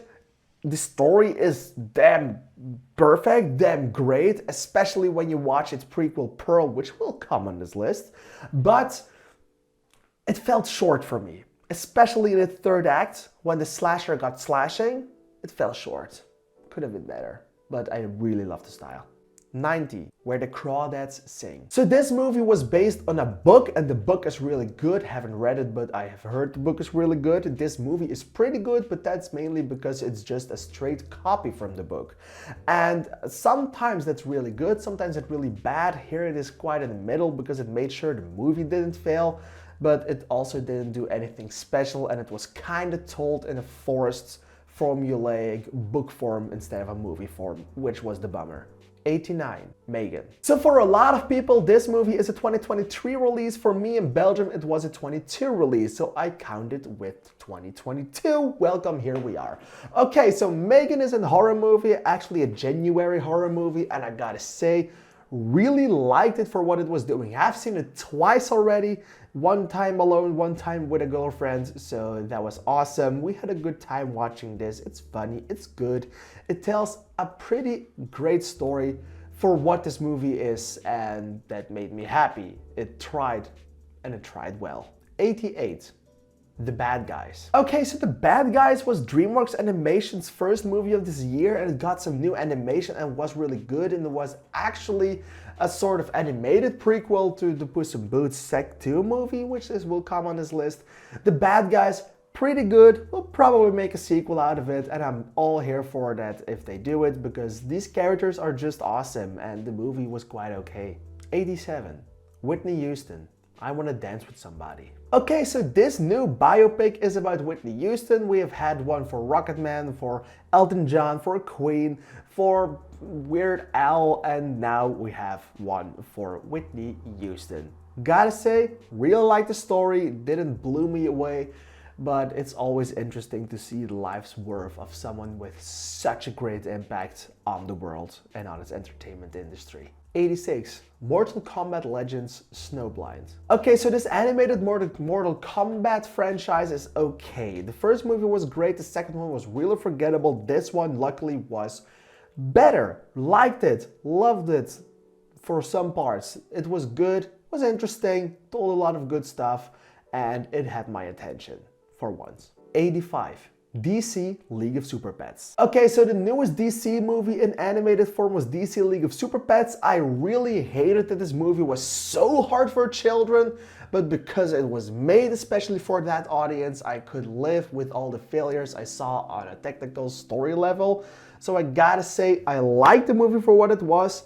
Wished it had a little bit more for general audiences, but I really liked what they were doing for this. And if this made this a cinematic universe for kids, I'm living for it. 84. Intergalactic. Intergalactic is Netflix's answer to Spider-Man Into the Spider-Verse. The animation is beautiful, the story is great, the characters are awesome, this movie is forgettable. A lot of good stuff, could have been more recognizable. 83. Belfast. Belfast was really good in its story, its cinematography, its characters, and everything else. The only thing here is it did not have my interest the entire way through. If the movie was more like its first hour or first half hour, it would have been far better for me, because that's where my interest was and that's where I was really invested in what's gonna happen, what was about to happen. 82. South Park: The Streaming Wars. Part 2. Okay, so South Park: The Streaming Wars Part 2 is the second part in a funny duology of movies from South Park. I gotta say, the story is nice, the story was interesting, the humor is not always that good, but South Park has never really captured my full heart, so that's where that lies. This movie was interesting, could have been better, but I am not complaining about any of it. I had a lot of fun. 81. Troll. Okay, so this movie actually surprised me more because I thought it was really good, and I am a fan of this Nordic movies, and this one, it did well. It did its fair chance of getting me interested and getting me hyped for a maybe coming sequel. I know not a lot of people are a fan of this movie, but it had my interest. It had this natural disaster feel which I want in movies and what I like. So it had me going, and I liked it for what it was. Could have been better, but I am not complaining at all because I actually really liked Troll. 80. The Auschwitz Report. So the Auschwitz Report tells a story about two men that actually managed to escape from Auschwitz. I actually knew the story beforehand, before watching the movie. Gotta say, did it really help knowing the story beforehand? Because that took away some of my interest and experience with the movie, but I gotta say, still was pretty good, still was pretty awesome, liked it for what it was. 79. Better Nate Than Never. Okay, so Better Nate Than Never is this cliche anticlimactic Disney movie that they put out on Disney Plus every so often. Gotta say, this movie, yeah, same with the rest, it had my interest, was kinda okay, and it is a musical, so it had songs, and I was happy. I don't know why it's this high on the list, actually. I'm very sorry. Sometimes my scoreboard is not that good. 78. See How They Run. Okay, so See How They Run is just like Amsterdam, this big movie with big cast and big names behind it, telling a weird but interesting story. This one was the better of the two. Liked what they were doing with here, and liked how the story progressed. It's this whodunit story, so I obviously am gonna like it, but I'm just happy that it actually kind of worked. 77.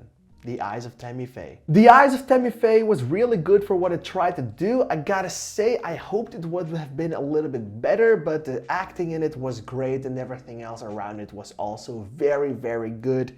And this movie had a rightful Oscar nomination and maybe even win for its makeup and hairstyling, because that was just perfect, and it got Jessica Chastain back on track for me after she did some shit movies that I'd rather not talk about. 76.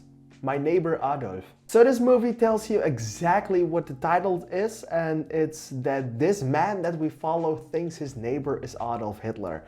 Very interesting, very funny, but it's the best in its emotional parts, and that's where this movie strives. But sadly enough, there are not enough of those moments. It's the entire last 30 minutes that really work for me. Everything before that is just nice and interesting to watch. 75. Belle. Belle was this highly anticipated anime movie for me that I really wanted to watch because it looked so beautiful. The movie in and of itself was nice, but it didn't have my entire interest the entire way through, and I kind of hoped the story would pan out differently than it did. Still, the animation was beautiful, the characters were nice, and the story still was pretty good. Just hoped it would have been better. And more in line with what I hoped this movie would have been, and that was more like a Beauty and the Beast kind of story, but I didn't get that. 74. South Park: The Streaming Wars, Part 1. Okay, so just talked about Part 2, now I'm talking about Part 1. These two movies are pretty much on par with each other. This one felt a little bit more original because it was the first one, so that's why it's higher on the list and got a better score. Isn't weighing much between each other. Still, both nice movies. This was a little bit better, but I talked about this. 73. The Tinder Swindler. Okay, though The Tinder Swindler is a movie that I actually really wanted to see when it came out. I waited months for it. Sorry for that. I don't know why I'm saying sorry, but hey. The documentary was good. It was very to the point, very stylistic, very just this happened and here are some images that go with it, but the story was just so good. 72. Spirited. Hoped this movie would have been higher on my list, but gotta say, really loved it for what it was. Tells a great story, has great characters, has good singing between brackets, and has good songs. I mean, I have seen Good Afternoon on the shortlist for the Oscars for Best Original Song, and if it's on there, I gotta say, I really hope they make a chance. I don't think they do, but it would be really funny if a movie that says fuck you gets some recognition. Good Afternoon! 71. Ritueel. Ritueel, or Ritual, is another Belgian movie that actually was a sequel that I did not know of, but it was a sequel that can be interpreted as its own thing, so I watched it on its own. Gotta say, thought it was really good. The story was intense. The story had great things happening in it. Was a tad bit too long and got repetitive after a while, but still a pretty good movie, and I cannot talk anymore after like 1.5 hour, maybe 2 hours of doing this. So I'm really sorry for my speaking disorder. 70. Do Revenge. Okay, Do Revenge is this other romantic comedy that shouldn't work, that actually quite worked for multiple audiences, not only me. The story is just interesting, tells some good things, and the acting isn't the best, but you can see everyone had a lot of fun making this movie, and it really shows on screen because it's just a really fun movie. 69. Doctor Strange in the Multiverse of Madness. Okay, so Doctor Strange in the Multiverse of Madness is a good movie, but I thought and I really hoped it would have been more. So the story is what disappointed me most in this. The characters I really love, apart from Wanda, that was just insane in this movie. They had something so beautiful with WandaVision, and then they made Doctor Strange in the Multiverse of Madness, but everything that should have been in the middle piece of that, or at least in this movie, was cut out of it completely. So that's what bummed me out, but the rest of the story was quite okay. 68. Men. Okay, so this movie mainly is so high because it creeped me the fuck out, especially with those scenes in the end where you guys saw guys crawling out of each other. I gotta say that went on for a little too long, but the story is good, went really off the rails in the end. In a good way, but also in a bad way. It was just a really good movie with some really fucked up things happening in it. 67. Blues Big City Adventure. Yep, a movie about Blue's Clues is in the top 100 and the top 70 and even beats Doctor Strange in the Multiverse of Madness. Yeah, Blues Big City Adventure. I have been a Blues Clues fan since I was young, with the first dude that did it. Kind of forgot his name. What was it? Now I need to know. The movie's name was Steve. It was Steve. I love Steve in Blue's Clues. And when he returns, a part of me got at home. because the other guy, that's now the host of Blue's Clues, was talking to the younger audiences. 66. Devotion. So one of the biggest box office flops of the year was the second movie with Glenn Powell in a plane this year, in a fighter plane. So I gotta say the movie, its timing was not good after Top Gun Maverick, but hey, this movie still was pretty good. Told some interesting stories, and I was invested in what it did. I still have yet to see the first 15 minutes because, well, the movie theater I went to, they did not have any parking spots, so I was really late with a friend of mine, so we missed kind of the middle part, and yeah, rest of the movie was good. Maybe it will get down or up if I see the first 15 minutes. 65. Thor: Love and Thunder. Okay, so this movie gets way too much praise in my list because it does deserve to be a little lower than that. The characters are good, the acting is good, the CGI is not always good, looking at you, floating head, and the story is interesting.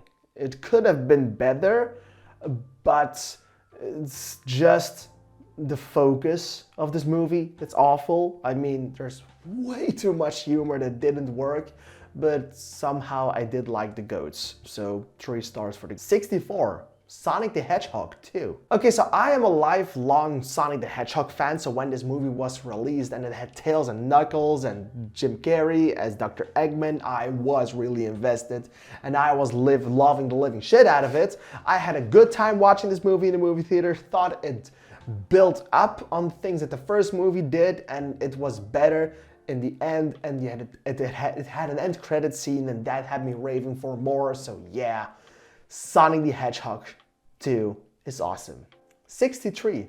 The Bob's Burgers movie. Yet again, I've never seen Bob's Burgers, the TV show, but the movie was kind of awesome. The movie was also a flop in the box office movie theaters. It was even scrapped from the Belgian ones, but hey, I watched it, I enjoyed it for what it was. 62. Lightyear.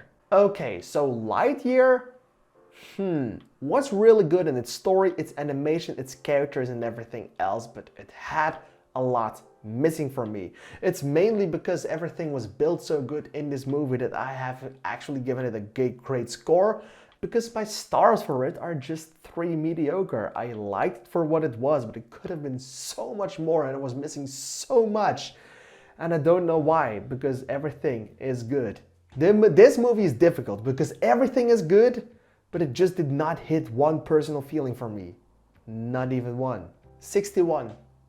Barbarian. Okay, so Barbarian was really interesting in its first hour or so, or a little bit less, first half hour, and then came the moment where someone was in a basement and a woman naked came running towards me, and that creeped me the fuck out. I actually went behind my seat for that. Alright, so that's why this movie is so good. It has really great visuals, some really interesting story points, and some really interesting characters. And Barbarian was one of the better horror movies of the last year. 60. The Sea Beast. Okay, The Sea Beast. Better than I expected it to be, but still, yeah, pretty good. No, it's just pretty good, tells a good story, has good characters, has good acting. It's one of the more relatable stories because you actually can feel some things happening. It's also one of the more cliche stories of this list because we have seen all these things before, but they tell it in a good, interesting way that still feels new enough for audiences to enjoy the movie for. 59. Downton Abbey, A New Era. Okay, so Downton Abbey 2 was a better movie than I hoped it would be. Again, did not see the series. I just don't watch a lot of series. Watched the first movie, watched this one, liked the first movie, loved this one. This one had good story, good characters, good plot points, good pacing, but mostly it told a great history for cinema, and that's what I love most about it. It felt personal for me. 58. Bones and All. From the creator of Call Me By Your Name, we now have a movie about cannibals, and it really works. Its story is good, story is interesting, has a lot of good plot points, but gets lost right in the middle for a little small parts. The characters were great, the acting was phenomenal. There are some major awards coming in for this. Wow, Jesus Christ, I cannot talk anymore. It's good, okay? It's good. It's cannibalistically good. Pun intended. 57. Olivia Rodrigo, Driving Home to You, a sour film. Okay, so I do not give a single bloody fuck about Olivia Rodrigo, but I gotta say her music is really nice. I really enjoy listening to her music, and the documentary was interesting because it was just laid back watching this, watching her create an album, watching her rave about the many exes that she has, that she based her music on. Sorry, did not mean disrespectful like that, have to say it now and then. It was interesting. It was really good documentary because it felt at home and it had the music, and I liked the music even more. And I really liked the it's brutal out here. Very sorry for that. 56. Intersection. Glad to have you, Aaron. Okay, so this movie, I'm not gonna try to pronounce a Turkish name. It's a Turkish movie that I watched, and it's really, really good. And I thought the story was nice, the characters were good, everything else was good. It's just a good movie. It's from Turkey, so I needed translations for it, or not translations, I mean subtitles. So yeah, it's a movie that you should watch. It's very intimate and very interesting, and it's the better Turkish movie of this year that I saw. 55. One Piece film, Red. I think you're gonna feel it coming, but I have never seen the series. Went to watch this movie with a friend and we had a really good time. But a really good time. The music, the story and everything else, it really worked. And this is one musical that wasn't supposed to be a musical, but also was supposed to be a musical. And I loved it, and the music is great, and I like music, so this worked really well for me. And One Piece film Red, it's not the best movie, but I had a really fucking good time watching this. 54. Hustle. Okay, so Hustle is the newest Adam Sandler film, and Adam Sandler didn't always make the best movies, but now he's kind of coming back being a good actor, and this movie certainly falls under it. He's really good in this movie, the story is interesting, Adam Sandler by far is the best. It's a little bit cliche sometimes, but it still works in all the way it was supposed to work. So this movie did its job and had me going. 53. Scream. Okay, so the Scream reboot requel did it pretty well for me. I gotta say the story was less interesting than other times. There was a little bit too much meta stuff in this for me, but I gotta say, still very much like the story for what it was. The killers were a lot more recognizable early on. I had one killer from the beginning, the other one was a little bit more of a mystery for me, so that was good. And I can't wait for Scream 6 in New York. I hope they can put this trend better. And I also almost cried with this one, which I never thought I would do with a Scream movie. So yeah, that happens. 52. Madres Paralelas. Okay, so Madres Paralelas, or Parallel Mothers, is a good movie, had an Oscar nomination for its leading role, which was perfectly portrayed. The story is great, the characters are great, the movie is great, the acting is great, everything in this movie is called great. 51. Prey. Okay, but I never would have thought that a Predator movie would be in my top 51 for this year. When they announced it, I thought it was gonna be a series, but then it turned out to be a movie, and I was like, oh, the trailer does not look that good, the trailer does not look that good. Then the scores came in and they were mainly positive. I watched it, I loved it, it was really good. The only thing really, but really bumming me out was the accents. It's a small thing, but they're Native Americans from 400 years ago, or maybe even more, and they talk like modern Americans, and I couldn't stand it. And the French accent is just French, but awful because it's French. Yeah, I really love this movie, apart from the voices sometimes. 50. Living. Bill Nighy stars in a role that hopefully will get him awards because he was awesome in this movie. He did everything right. The movie in and of itself didn't hit me as hard as I hoped it would do, but it was still really, really good. I enjoyed it. I admired it. I liked it for what it was. It's a really good movie with a really good story, really good performances, and phenomenal cinematography. 49. Weird. The Al Yankovic story. Everyone knows I'm a sucker for musicals, and everyone knows I'm a sucker for making parodies and doing stuff like that, so I was really excited when this movie was announced. I'm not the biggest fan of Al Yankovic, and I haven't heard and I don't know most of his music, but I still appreciate it for what it was. So when this movie got released, I was quite happy because it looked good, and oh boy, it was. 48. Violent Night. A violent Santa Claus. What more do you want? This movie delivered on all its fronts. The story is better than you'd hope. Still, it's very cliche, but it's cliche in a fun way. We have a lot of hack and slash. It's not horror, it's action, it's comedy, it's fun. It's just a great time in the movie theater. 47. The Tragedy of Macbeth. One of the more stylistic movies of year, or actually last year, but it released in my country this year, so I only saw it now, and I gotta say the movie was awesome. It was a tad bit too slow for me, but still it took my entire breath away. It was perfect. It was beautiful to look at. It was awesome. It was good. The performances were great. Everything about this movie screamed yes. 46. Licorice Pizza. Licorice Pizza or Licorice Pizza, I don't know how you pronounce it, but I don't know. It was an awesome movie. The movie went on for too long for me, so it was too long, but still the movie, the acting had me going, the story had me going, the cinematography had me, the characters were nice. This movie was a blast to watch, and it was just a tad bit too long. That's the only thing that's really wrong with it. 45. Black Panther, Wakanda Forever. Black Panther, Wakanda Forever introduced us to a new Black Panther after the passing of Chadwick Boseman, and I gotta say, everything I just told you is done perfectly in the movie. It honors Chadwick Boseman's legacy in a beautiful way, making you cry at multiple moments in the movie. Chadwick Boseman's Black Panther was still a character in this without being in it, so that was awesome. The way they used it, these unfortunate events, was awesome. The movie got better because of it. It's just a phenomenal story with phenomenal moments, and literally one of the best moments and the best movies of Phase 4 of the MCU. 44. The Black Phone. As far as a horror movie goes, this was pretty neat. I actually really liked the story that was being told in this movie. Gotta say, it really got better from the moment that the kid was kidnapped and abducted.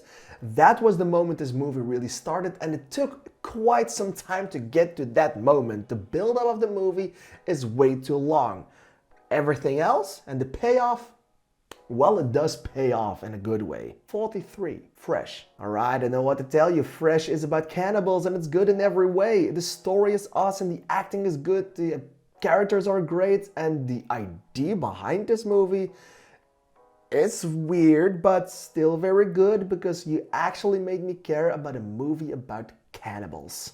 42.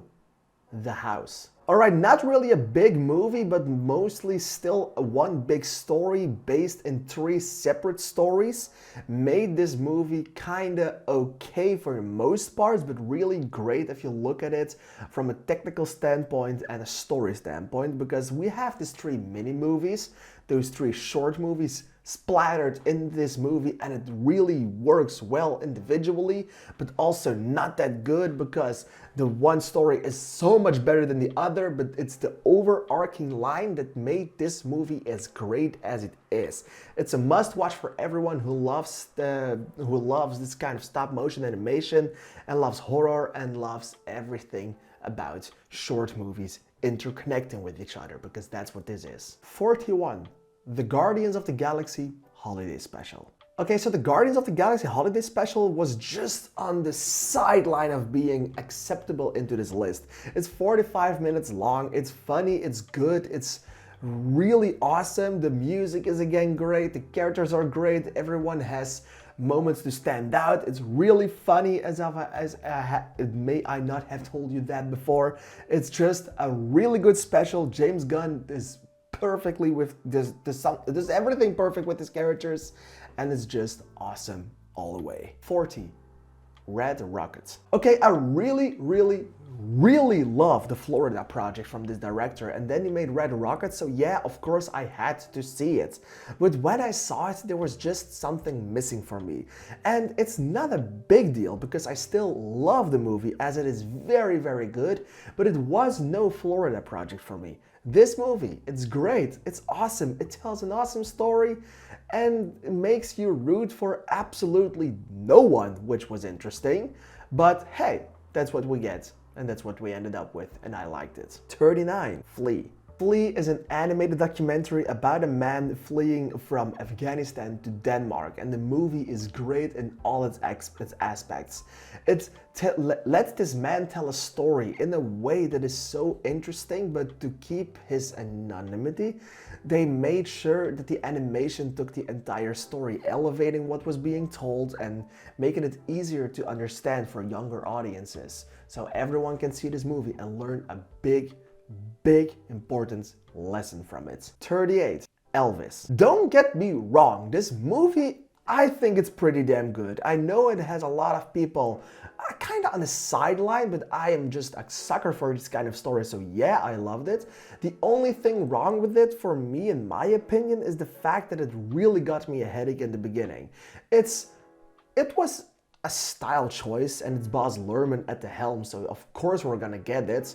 But I really had it going there for a second. I was like, oh, what am I watching? But then it started being awesome. 37. Munich, The Edge of War. Alright, so Munich, The Edge of War is again a great story. It's war, so of course I'm gonna like it. It's awesome, it's good. The characters are great, the set pieces are awesome, the cinematography was nice, and just the story being told got me going. And I actually really liked what was being told. 36. Pearl. Pearl is a prequel to X, which I did not expect to come out this year, but I was very happy when it did. I watched it and I was creeped out to the bone. Mia Goth is so incredibly good in this kind of story, and she does so insanely well on an acting level. She elevates the story, she makes everything better, and she is the sole reason that this movie is as great as it really is. It's awesome, it's full of Mia Goth. 35. Die Wannsee-Konferenz. Die Wannsee-Konferenz, or The Conference, is a movie about a group of people, a group of Nazi leaders that are trying to discuss what they are gonna do about the Jew problem, as they called it. It's interesting, it's heartbreaking, it's really well acted, and you really feel as if you are there with them at that table and you feel a part of it, and it's disgusting. And that's what makes this movie so great. It's completely sucked you in, as if it was all happening right in front of your eyes. 34. My Hero Academia, World's Heroes Mission. Alright, I have seen the other two My Hero Academia movies, and I really love the second one. This one was a tad bit less good than the second one, but it was still really good. The story it told was more personal, felt more dramatic, felt more good because of it. It's not my favorite anime story of all time, but I still gotta say that I really liked it for what they were doing with the characters, but I have never seen the show again. 33. Drive My Car. Drive My Car tells an incredibly intimate story about a man that has lost his wife and is now trying to cope with it by trying to do other things. It's so good, it's long, but it feels short, it's interesting, it gets you going, it sucks you in, and the movie goes on a trip with you. A really well-made trip that is awesome to rewatch and awesome to just be a part of. 32. 13 Lives. Alright, so 13 Lives tells a story about the group of football kids that was locked up in a cave when the flood came in, and about the rescue attempts to get them. And of course we all know the story. It's from 2018. No one will forget that. Even I was a part of it by looking on the internet and seeing if they have already saved the boy. So I was in the middle of when everything in that thing happened. It's one of the first real life based stories that I actually remember a lot of. So when I saw this movie, It was like I knew nothing. It was so incredibly good. It had me going. It was intense. It was good. It was well acted, and you really felt the tension of the entire thing through, even though you knew what was about to come and you knew if they were gonna make it or not. 31. The Menu. I think we have all seen The Menu by now. Now it's on Disney Plus, and I gotta say, I saw it in the movie theater, and that's absolutely the best way to watch this movie. It's grand scale, but still very small. It has Ralph Fiennes cooking the living shit out of everything, and the style and the story this movie has, it's awesome. It's gruesome. It's interesting. It has the tension. It has the feels. It's really, really good. 30. Close. Alright, so Close is the newest movie from Lucas Dont, and he also made Girl, which was kind of controversial in the world. But this one is going to be, this one is on the short list of the Oscars. When this video is uploaded, it may or may not have been nominated for an Oscar, so I am really excited for this movie. It's really good, it's really intimate, it's not as good as Girl, but still pretty damn good. And it releases in American movie theaters starting January 27th or 28th. So yeah, go check this movie if you have the chance, because it's awesome. It's really good. And it's from Belgium. 29. Rebel. Rebel or Rebel is the newest movie from Adil and Bilal, who we all may know from Bad Boys for Life and the Miss Marvel episodes 1 and 6. So yeah, there was a lot of hype for this movie. To come back to Belgium to tell a Belgian story when you made it in Hollywood is an interesting choice, but I'm glad they took it, because it's good, it's intimate, it's a musical strangely enough, and that does not always work, especially not in the end, but the songs were still good. And then we had this intimate story about people being radicalized, so it's so incredibly interesting, so incredibly good, and so incredibly gut-wrenching. It's really good and you should watch it. 28. 4 Hours at the Capitol. Okay, so this documentary tells the story about the raid and the run of the Capitol in the United States when Donald Trump was still in charge, and he got a lot of people charging towards the Capitol and storming in it. And it was really funny when I saw it in real life. Like, I was like, come on, man, what the fuck is happening? What are you doing, America? And then you watch this documentary and you actually feel like shit, because god damn, a lot was wrong in that day. And that was a dark day for America. 27. Werewolf by Night. So Werewolf by Night is the first special presentation from Marvel, and it got released kind of just suddenly, so I was very interested in why the marketing for this was so bad. But I gotta say, the story and the movie itself, the short movie from 50 minutes, is still pretty damn neat and still pretty damn good. It's awesome to see, it's actually quite good, and it's just, I was forgetting what I was talking about. Oh yeah, Werewolf by Night. The characters, but mostly the character designs, are just awesome. 26. Nope.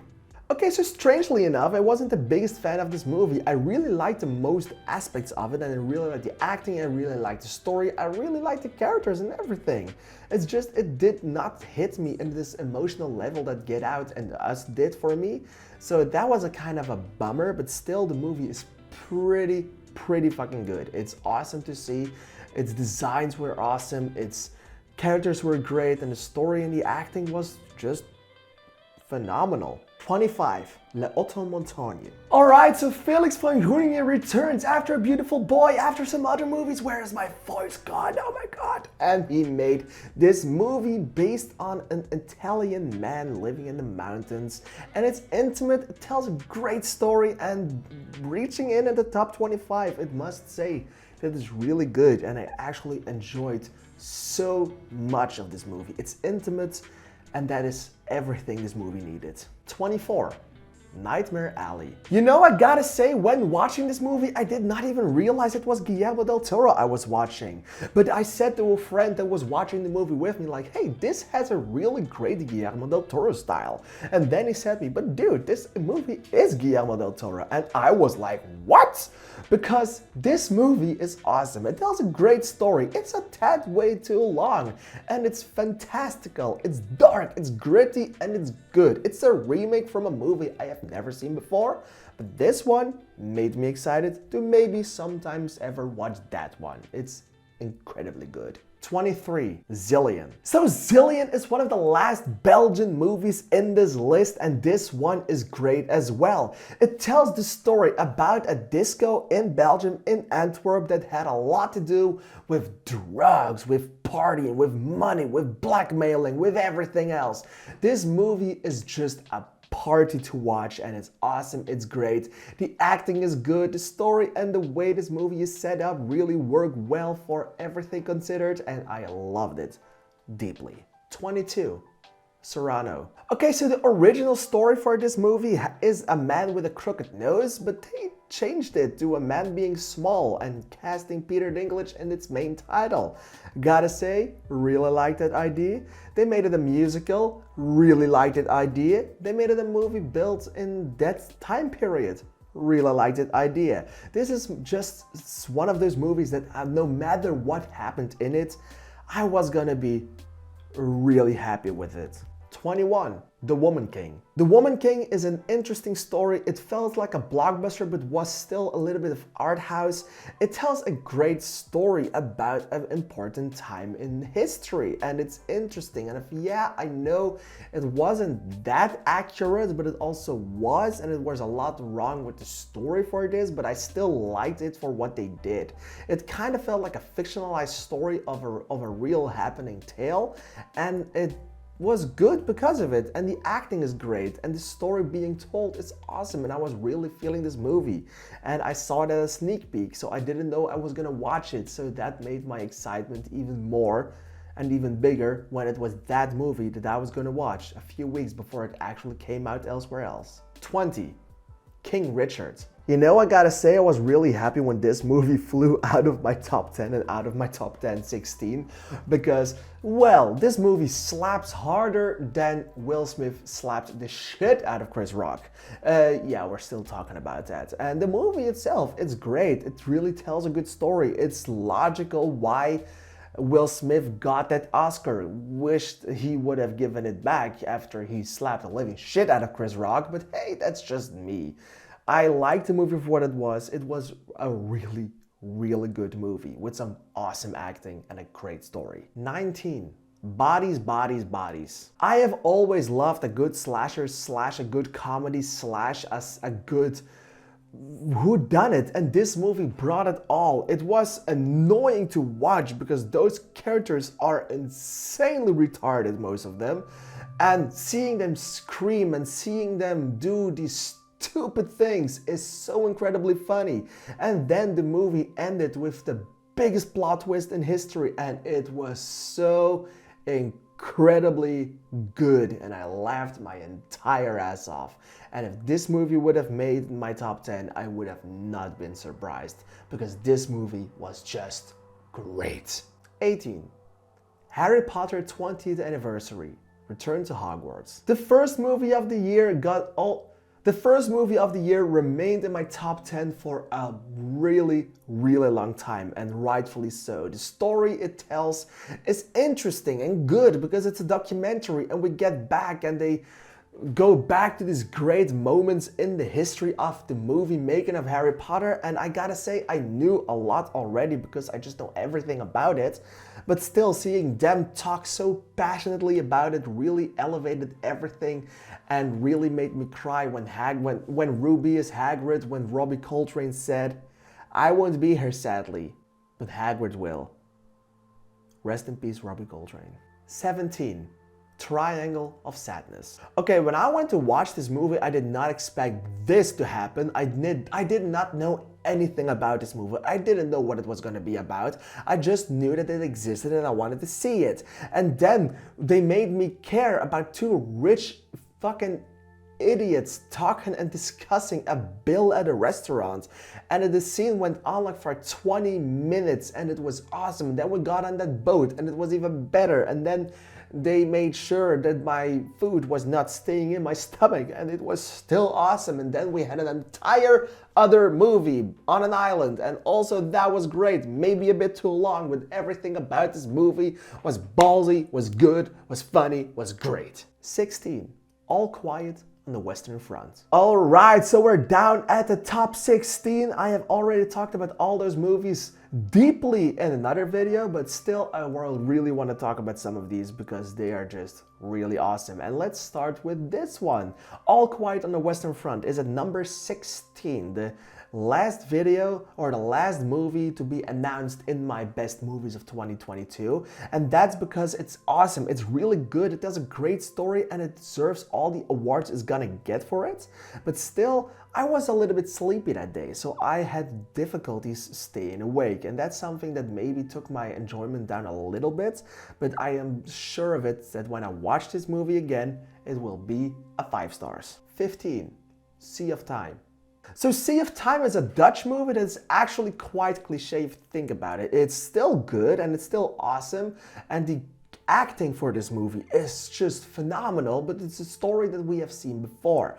It's just the way the movie told this story that got me over, won me over, and I actually really full-blown cried. I was not just teary, I cried in the movie theater.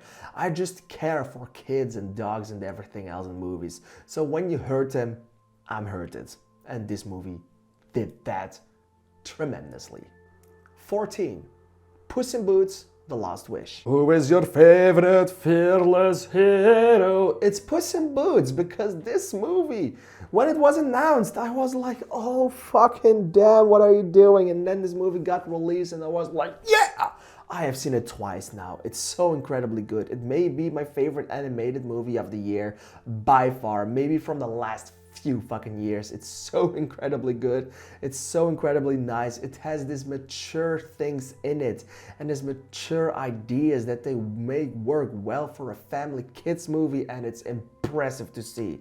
And I loved everything about it. 13. Avatar: The Way of Water. So Avatar 2 has been in the making for quite some years, and I was actually quite excited when it got released. I went to watch it on opening day first viewing in the midday after I was already awake for 6 hours, but hey, it was just that. It was 3 hours from my life I'm never gonna get back, but it was worth it because the movie and its story is good. I watched it in 3D high frame rate, and I gotta say, that wasn't the best idea for this movie. It's made for its 3D environments.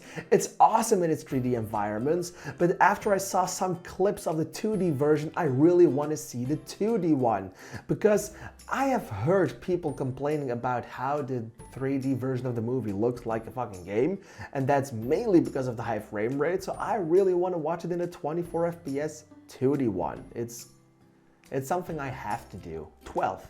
Marcel the Shell with Shoes On. Okay, so Marcel the Shell with Shoes On is like this mockumentary that is just so adorably cute. It's good, the animation is awesome. Is it stop motion? Is it CGI? I actually don't know. Jenny Slate is awesome in its voice. The movie is so intimate, has great acting, has great everything, and it's just a blast to watch. Only thing with this movie keeping it from a top 10 spot probably is that I was also sleepy this day. And that's something I have noticed last few months, but I get sleepy real fast, so I really need to choose when I see my movies. 11. Boiling Point. Just not in the top 10 is the movie called Boiling Point, and it's awesome. It's this one-take movie that takes place in a restaurant on one of the busiest evenings of the year. So it's interesting, it's good, it's intense. For people who have worked in a restaurant before, they will surely recognize everything that happened in this movie. I did the dishes in a restaurant in my early working years, but it was not fun. Really hated the job, and this movie made sure why I hated that job. It's not for me. I loved the movie, but I was so stressed out the entire time. It was a blast to watch. I loved it. 10. Glass Onion: A Knives Out Mystery. Alright, so the first Knives Out movie blew me away when it first came out, and so did its sequel 3 years later. Gotta say, I was really bummed out that this movie was not playing in a movie theater, because I would have loved to have seen this movie on a big screen, but I didn't. I saw it at home for the first time, which was kind of a dumb bummer, but hey, the movie, the story in and of itself was great. It had a lot more twists and turns than the first one did, but still it was very great. It was very distinctive and different than Knives Out 1, but still very good in its own right. 9. The Northman. I am Amleth the Beowulf is one of my favorite sentences I have ever heard in the movie before, and I just loved everything from the accents, the acting, the characters, the story, the cinematography and everything else. And a fight between two half-naked men on an erupting volcano in the end of the movie really was the cherry on top. I loved this movie. It was perfect. I want to rewatch it as soon as I can. 8. The Worst Person in the World. Okay, so a movie that is actually quite unknown for more general audiences, but still is a must-watch if you get the chance. It's about a woman in her 30s, or almost in her 30s, that wants to grow up in front of the world, but the world wants her to grow up, but she really wants to stay herself. The story can be reminiscent of Tick Tick Boom for a matter, but it's very much its own thing. It's very much stands on its own. It's actually really good. You should watch it if you get the chance because it's just so perfect well fronts. 7. RRR. If I was Indian and if I could speak the languages that they spoke in this movie, I would have loved it, and I would have sang Nacho Nacho or Natu Natu for eternity because it's just so incredibly great. The music is good, the scenes are awesome, the style is awesome, VFX is strange but very good, the characters are awesome, acting is awesome, and just the story and its visuals and everything from the cinematography to everything else, everything is perfect, everything is a blast. Natu Natu Nacho Nacho is just one of my favorite songs ever, and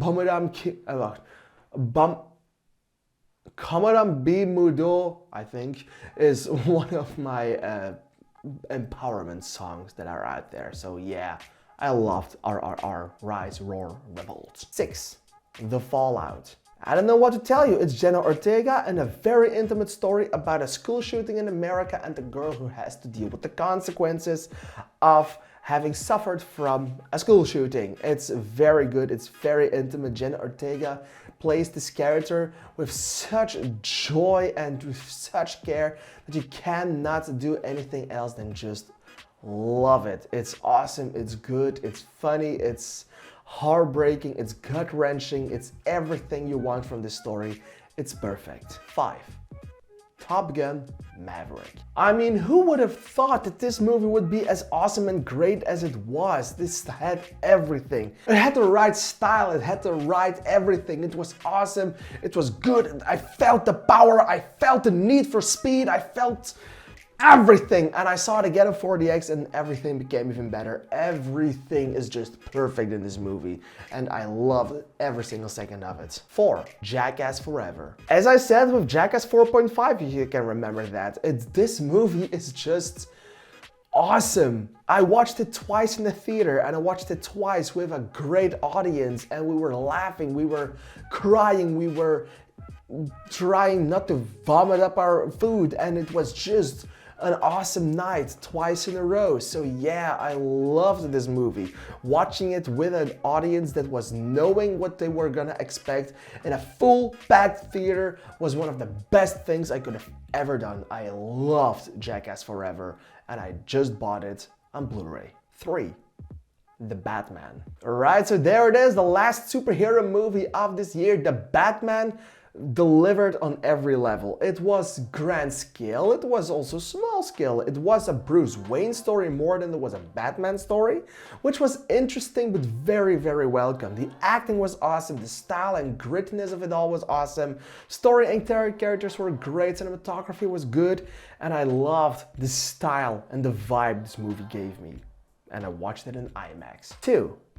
Everything, Everywhere, All at Once. Alright, so this movie is exactly what the Multiverse of Madness was supposed to be. Well, while the Multiverse of Madness is more like a universe of craziness movie, this movie is just perfect. It is everything. It's over the top. It's crazy. It's independent, it stands on its own, it's awesome in every way. It has a scene from 5 minutes where you cry over 2 stones. It has everything you want from a movie like this, and it delivered big time, and I want to see this movie so fast again. 1. Guillermo del Toro's Pinocchio. Okay, maybe this movie does not deserve the #1 spot over all the other movies, but this just had a little bit more.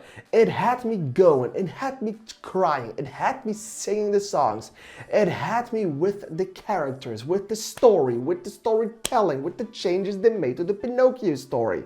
But mostly also due to its animation, this was just a huge surprise from start to finish.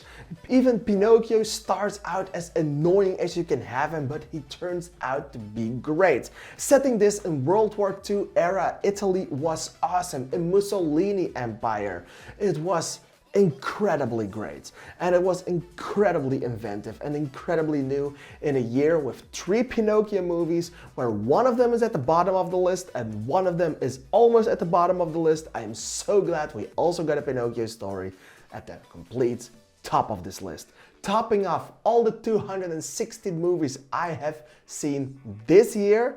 From this year, I'm glad that Pinocchio actually lands on top.